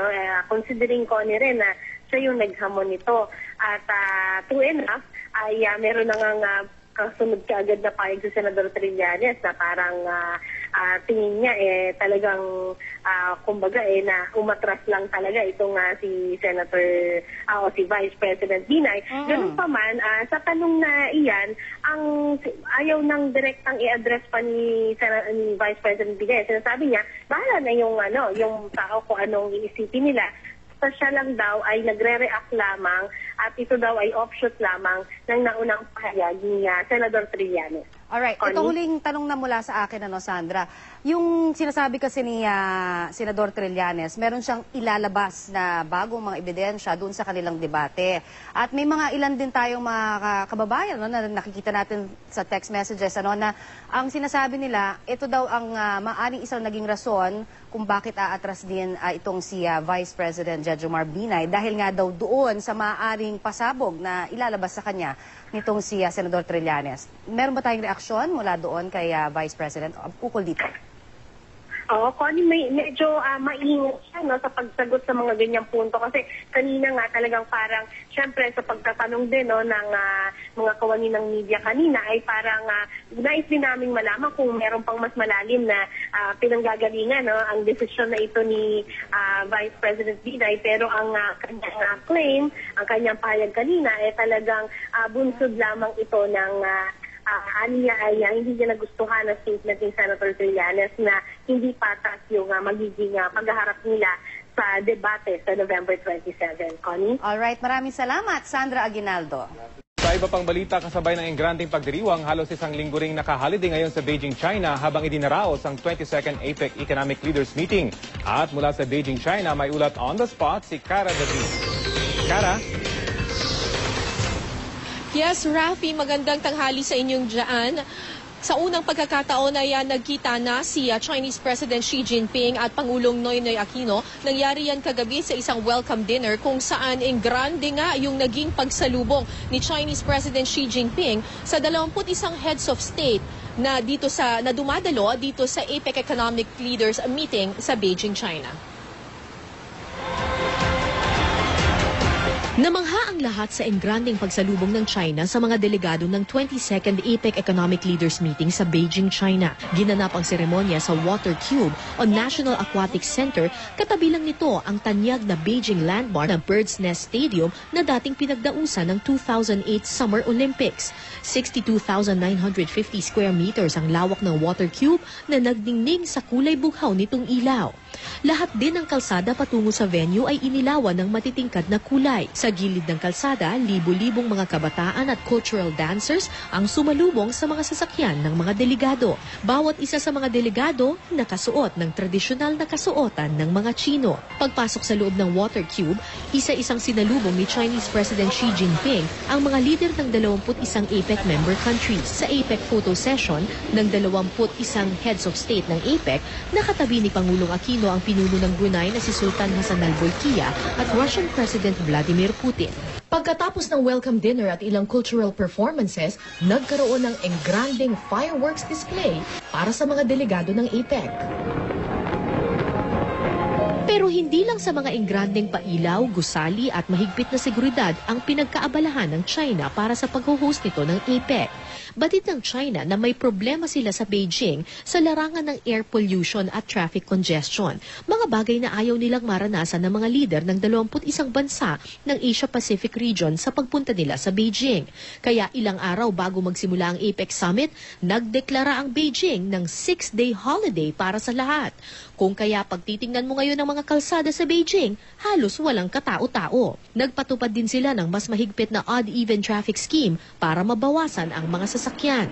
Para naman mabawasan ang air pollutants, lahat ng construction projects sa Beijing at sa mga karatig nitong lugar, pansamantalang pinatigil.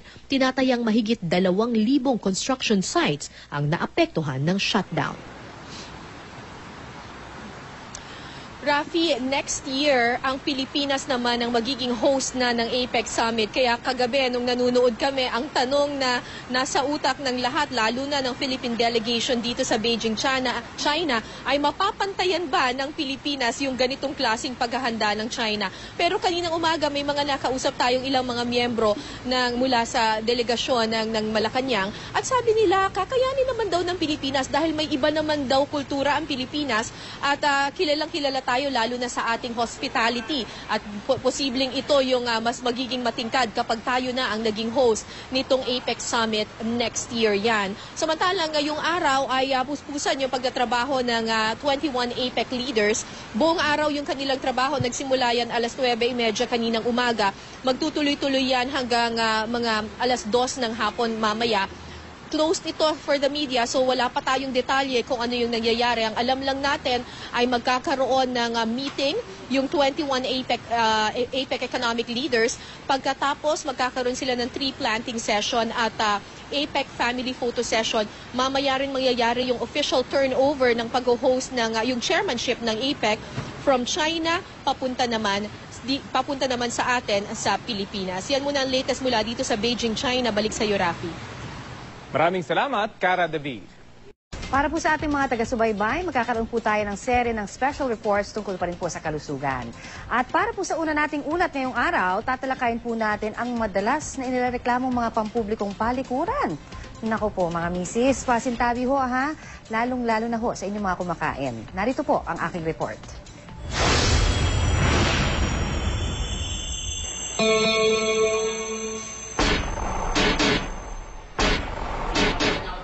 Ganito kadugyot at karumi ang toilet, kakayanin mo pa kayang dumumi at umihi. Tila wala na nga raw comfort sa pagbisita sa mga comfort room sa pampublikong lugar dito sa Metro Manila. Paano kasi, wala na ngang sabon o tissue man lang, sira pa ang lababo at walang pambuhos na tubig. Minsan po barado po siya. Yun po ang problema namin dito.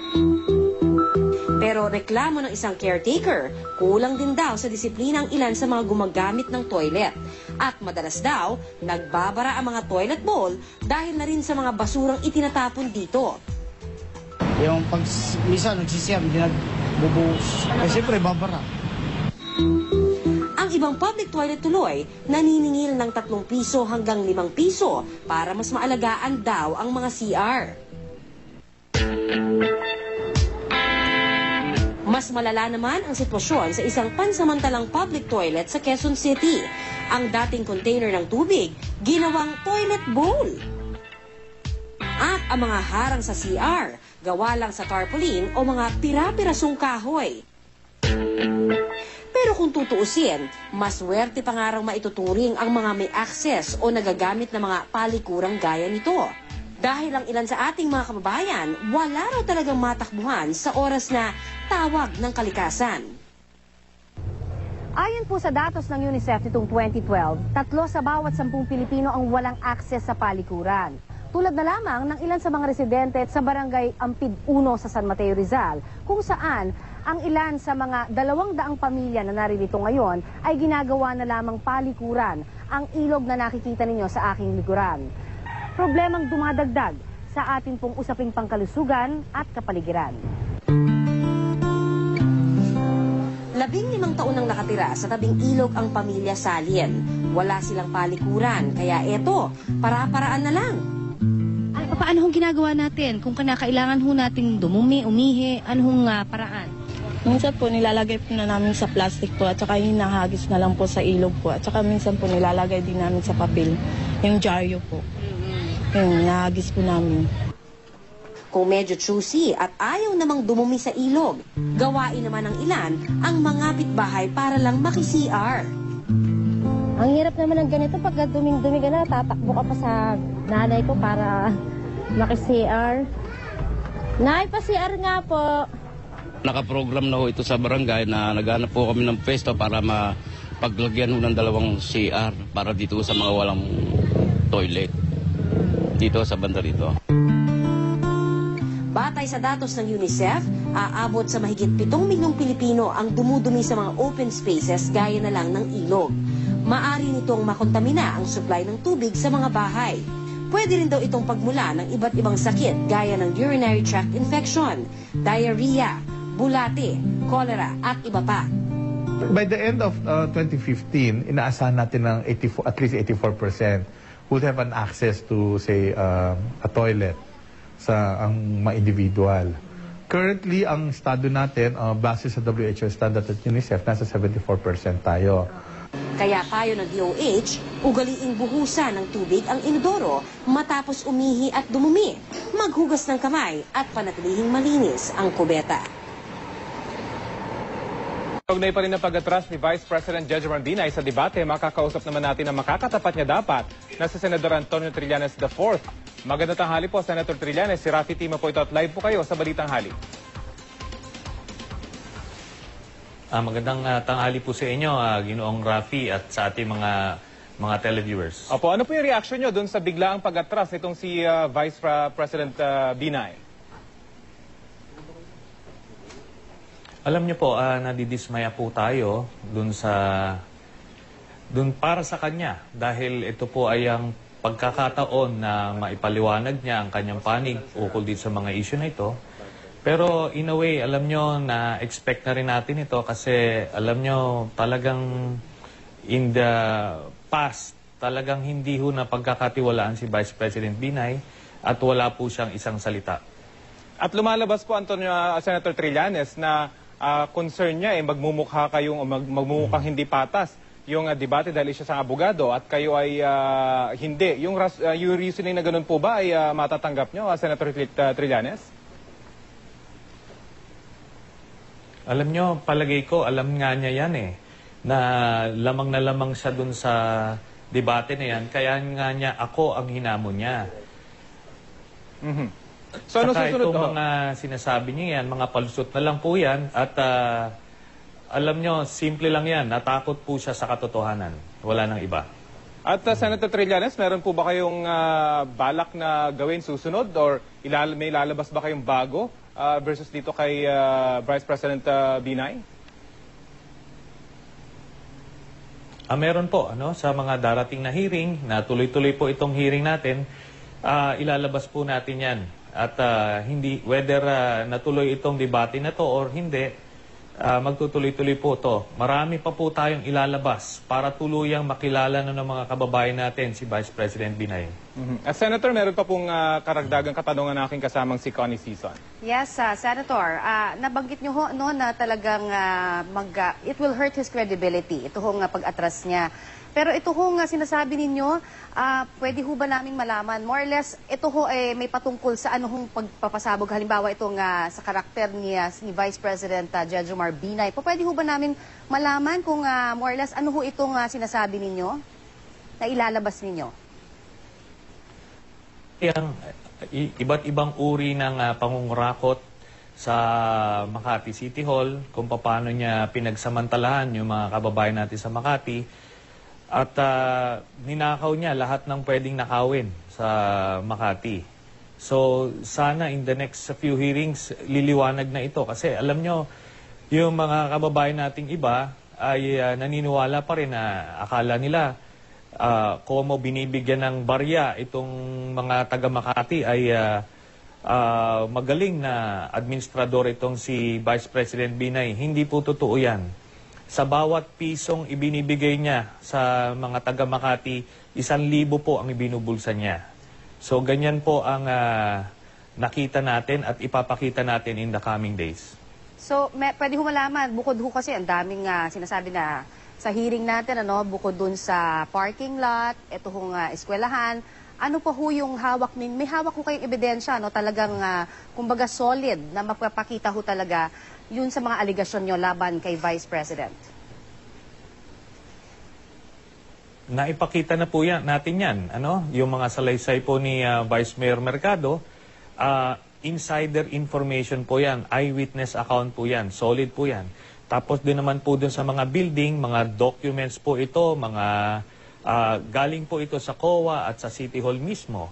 So lahat po ay titindig sa korte. At ito lang, dadagdag ko lang, Miss Connie, na lahat po ito ay naibigay na po sa Ombudsman at sa DOJ. So tuloy-tuloy po ang investigasyon nila.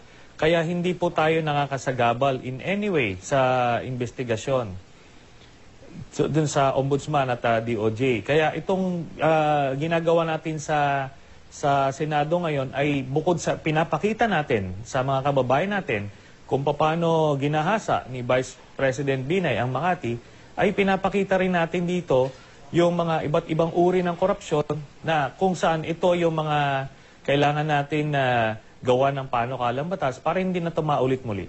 Alright, maraming salamat po sa inyong oras, Senador Antonio Trillanes IV. Makakausap po naman natin ang Secretary General ng United Nationalist Alliance, si Sinabotas Representative Toby Tiangco. Congressman Tiangco, magandang tanghali po sa inyo. Si Connie Season po ito at live po kayo sa Balitang Tanghali. Yes, Connie, magandang tanghali. Una po sa lahat, tama ho ba na kayo ang isa sa mga nagpapayo kay VP Binay na huwag nang makipagdebate ho kay Senator Trillanes?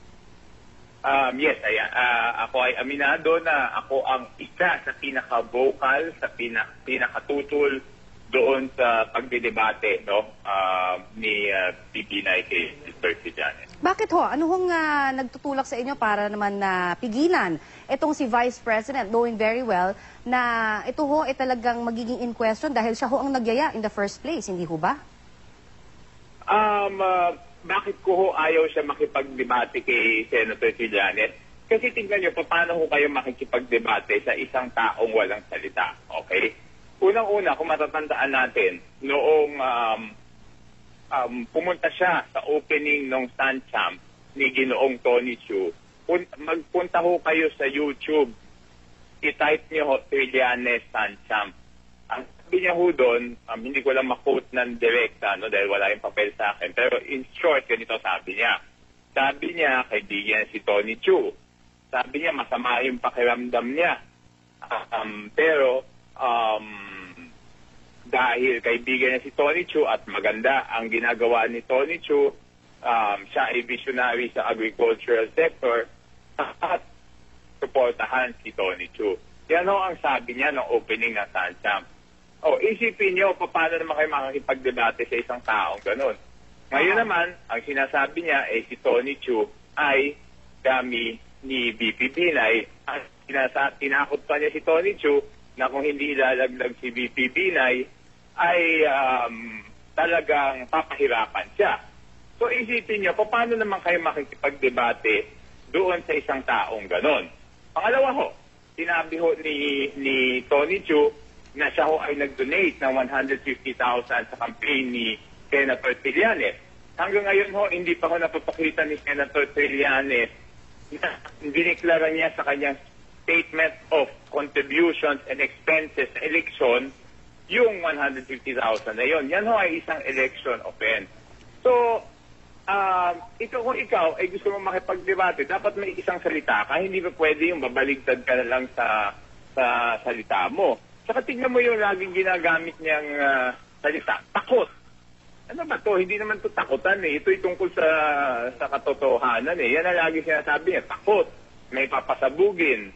Kala ko ho, tapos na ho yung kanyang mga araw doon sa Oakwood tsaka sa Pinis. Pero ganun pa rin ang kanyang pag-iisip eh. At ngayon, lalo akong nakumbinsi na hindi talaga dapat puntahan yung debate dahil tingnan nyo, sinasabi niya in aid of legislation yung kanilang investigasyon. Pero ang sinasabi nila, gusto nila ipakilala sa taong bayan yung di umano'y mga katiwalian Binay. So yan lang ang nagpapatunay na yung sinasabi nilang in aid of legislation na ginagamit na sa Senado ay hindi totoo. Ngayon, nadinig ko din sa kanyang interview, sabi niya sa bawat piso, 1,000 daw yung di umano niya nanakaw. Kahit sino namang tao na logical ang pag-iisip o nakakaintindi, paano naman unang-una, paano nakakaw ng 1,000 kung piso lang yung pera? So yan ay puro invento at wala pa siya napapatunayan na pag nanakaw hanggang ngayon, nakalabing-isang hearing na ho, wala pa sila napapatunayan. Puro akusasyon nila, puro invento nila. Pag yung witness nila ang nagsasalita. Congressman? Alright, mukhang naputol po ang linya natin at susubukan na lang po nating balikan si Navotas Representative Toby Tiangco. Pero he was able to very well explain naman yung side nitong si VP Binay kung bakit umaatras. At siya talaga yung pinaka-vocal, nabanggit nga niya, siya yung pinaka-vocal doon sa pagtanggi doon sa debate, bagamat na-overpower siya ni Vice President Binay. Pero ngayon nga, hindi natuloy according to the wishes of Congressman Tiangco. Kumbaga, siya na ngayon ang nasunod yung kanyang wishes. Pero ang itatanong ko nga rin sana sa kanya, sana maibalik natin siya sa ere, kung ready sila sa backlash. Kasi exactly. Kahit na anuman ang rason ni Vice President Binay, tiyak na magkakaroon na ng backlash ito lalo na sa publiko na nag-aabang nga dito sa magaganap sanang debate. Ako naman, kasi on the part naman na sinasabi na maaaring maka-apekto talaga ito sa kanilang partido. In the sense that yung credibility nga, no? So balikan natin ngayon si Navotas Representative Toby Tiangco. Sir, good afternoon again. Yes, good afternoon, Connie. Sorry na po ito. Ang sinasabi ko lang is kaya ako, wala pa naman sila napapatunayan. Ginagamit na yung mga words na nagnakaw, ninakawan, ginahasa. Alam niyo, nakaka-11 hearings na wala pa sila napapatunayan. Tignan niyo yung hearing nila. Kapag yung kakampi nila ang magsasalita, papabayaan nila. Kahit nagsisinungaling under oath, hindi nila pinipigilan o hindi nila pinapayalan ng perjury. Pero pag hindi pabor sa kanila, puputulin nila. Kami nga ni Attorney JV, authorized to speak in behalf of the Vice President. Sir? Ayaw nila kaming pagsalitain. Opo, sir. Ito lang kasi ang nais ko lang din humalaman. Kasi marami hong, of course, nagulat. No? Dahil ang talagang lumalabas, umatras dito sa debate. Dahil initially nga, siya talaga ang nag-initiate, naghamon. At ngayon ay sinasabi niya hindi na siya dadalo. Ang gusto ko lang humalaman, sa tingin ninyo, dahil ito parang issue na rin na parang wala hong isang salita o umaatras, walang kredibilidad, yan huy naririnig natin, how will this hurt, if ever, yung partido nyo naman? Kasi ang sinasabing walang kredibilidad, ano ba yung inatrasan? Kung nakikita mo naman na hindi naman ayos yung iyong kadebate at nakikita mo na araw-araw nagsisinungaling lang yung iyong didebatihin, bakit mo naman papatulan, di ba? Di ba may kasabihan nga tayo, ang pumatol sa loko-loko, mas loko-loko pa. Bakit magpapatol sa isang loko? Isipin niya nakaka-11 hearings na yan. Ilan ho ang senador na pwede mag-attend? 20, no? Kasi yung 3 senador natin nakakulong. Bakit yung mismong kapwa na senador, ayaw silang patulan na samahan doon sa kanilang committee hearing? 3 lang silang attend dyan. Yung 17, hindi ho nag-a-attend. Hindi pa ba ho yan senyales? Okay. So ito ho, sir, hindi sila mapagbigyan?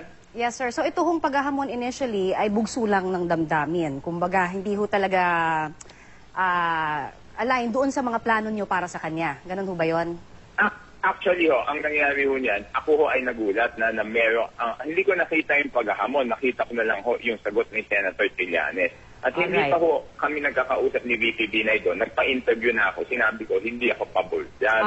Kasi nga, I was trying to convince him, sir, wala kayong panalo kapag hindi nagsasabi ng totoo yung iyong kadebate. But admittedly, I was happily surprised this morning when I found out. But surprised because kahapon magkasama ho kami ng after lunch until mga 3 o'clock. I was still trying to convince him. Kumbinsi pa ako ng kumbinsi na huwag niya nang patulan yan. But sinabi na niya, nagdesisyon na siya na siya ay a-attend sa debate. Sir, pasensya so, na. Nagulat na ako this morning.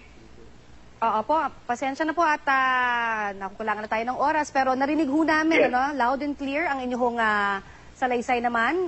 Ukol pa rin dito sa isyong ito. Maraming salamat, Navotas Representative Toby Tiangco. Yes, thank you. Ipinagbabawal sa batas ang pagtitext habang nagmamaneho. Pero ang ilang motorista, sige pa rin sa pagsuway rito. Bakit nga ba hindi nito mapigilan? Alamin sa balitang hatid ni JP Soriano.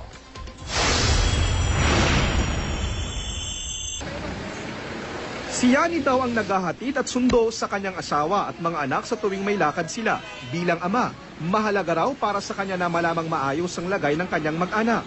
At kahit alam niyang bawal at delikado ang mag-text o gumamit ng cellphone habang nagmamaneho, ginagawa pa rin daw niya ito.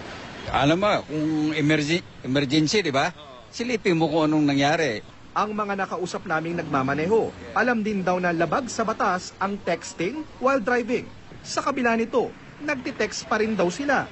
Yeah, I guess so, yeah. I think everyone is. Napapacheck kasi tumutunog eh. Talagang hindi nawawala yung instinct na i-try mo na isagot siya. Sa Amerika, lumabas sa isang survey na 98% ng mga motoristang natanong ang nagsabing alam nilang ipinagbabawal at delikado ang texting while driving. Pero marami sa mga natanong sa survey ang umaming nag-text habang nagmamaneho. Ang dahilan daw ng mga umaming nag-texting while driving, kaya nilang pagsabayin ang pagmamaneho at pagte-text. Ilan pa raw sa mga rason ng mga natanong sa naturang survey. Nag-aalala raw sila na hindi masagot ang importanteng text o tawag. May nagsabi ring hindi naman daw apektado ang galing nila sa pagmamaneho kahit pa sinasabayan nila ito ng pagte-text. Meron ding sumagot na addict na raw sila sa pagte-text at hindi mapakali kapag hindi sila mag-reply sa text message.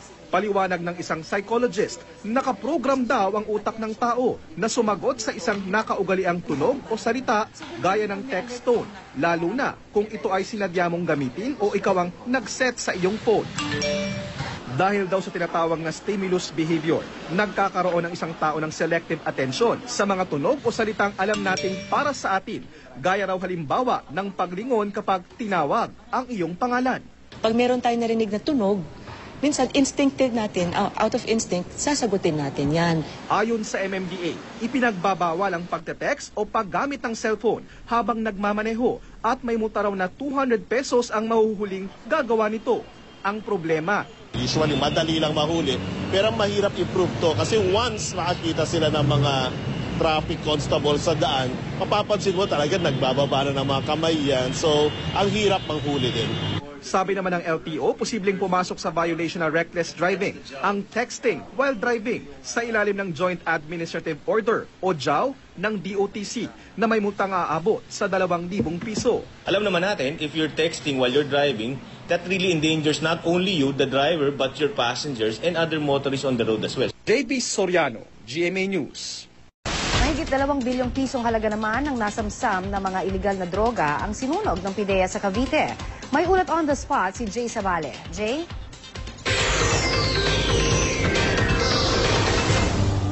Ongoing na nga ang ginagawang pag-incinerate o pagsunog dito sa 2.2 billion worth na illegal na droga dito naman sa may 13 Martires, Cavite. Narito ang report.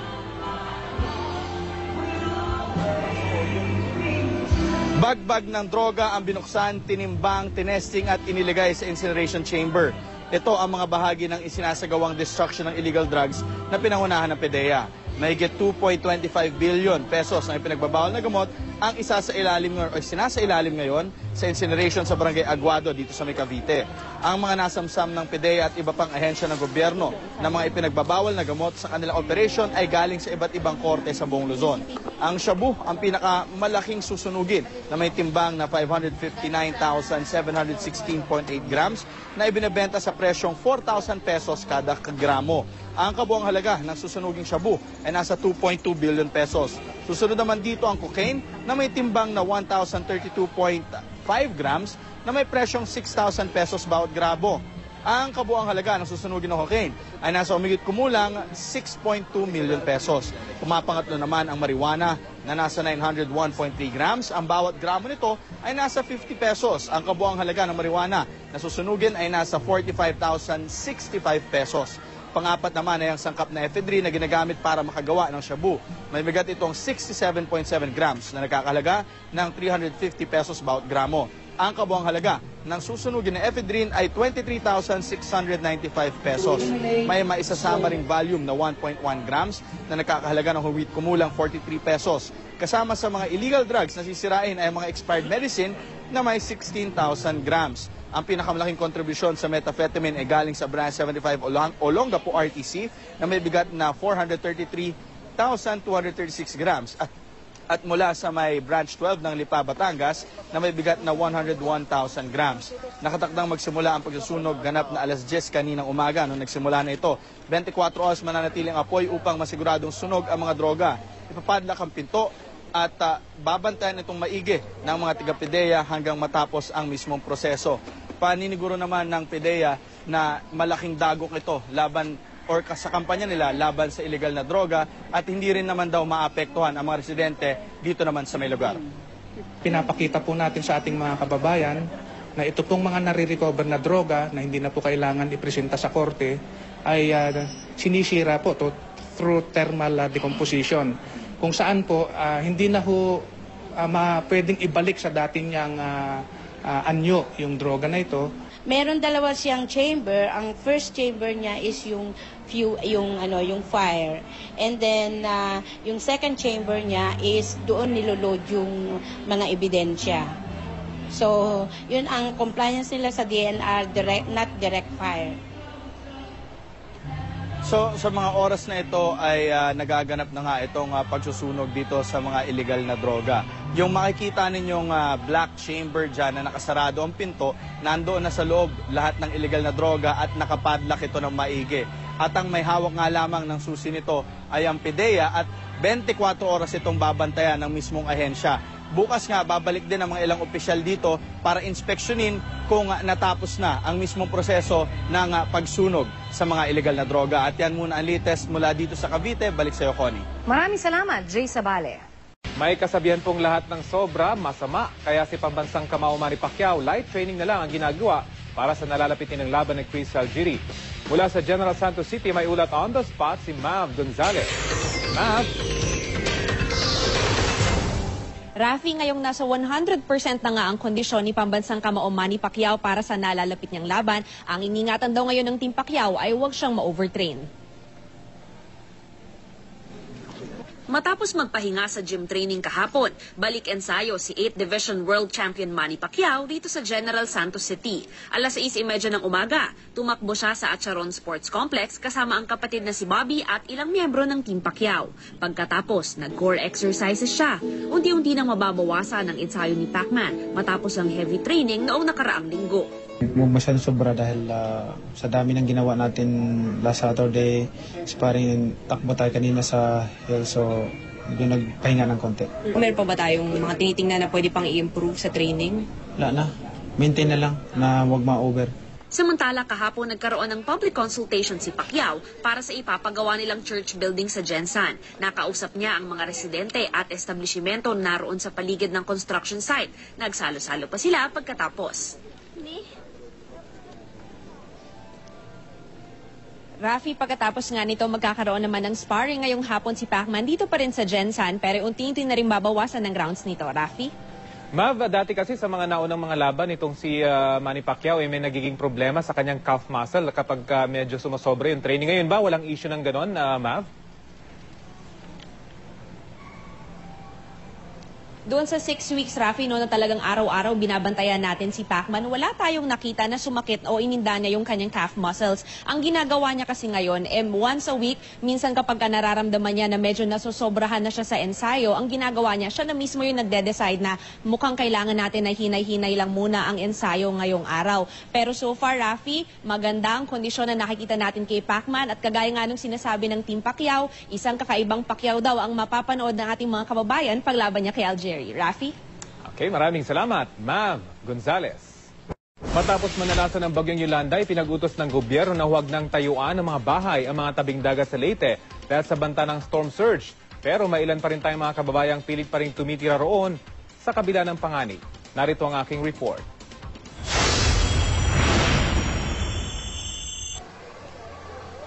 Matapos ang bagyong Yolanda, Build Back Better na ang bukang bibig ng pamahalaan para maiwasan ang trahedya ng pagkamatay ng libu-libo nating mga kababayan dahil sa kalamidad.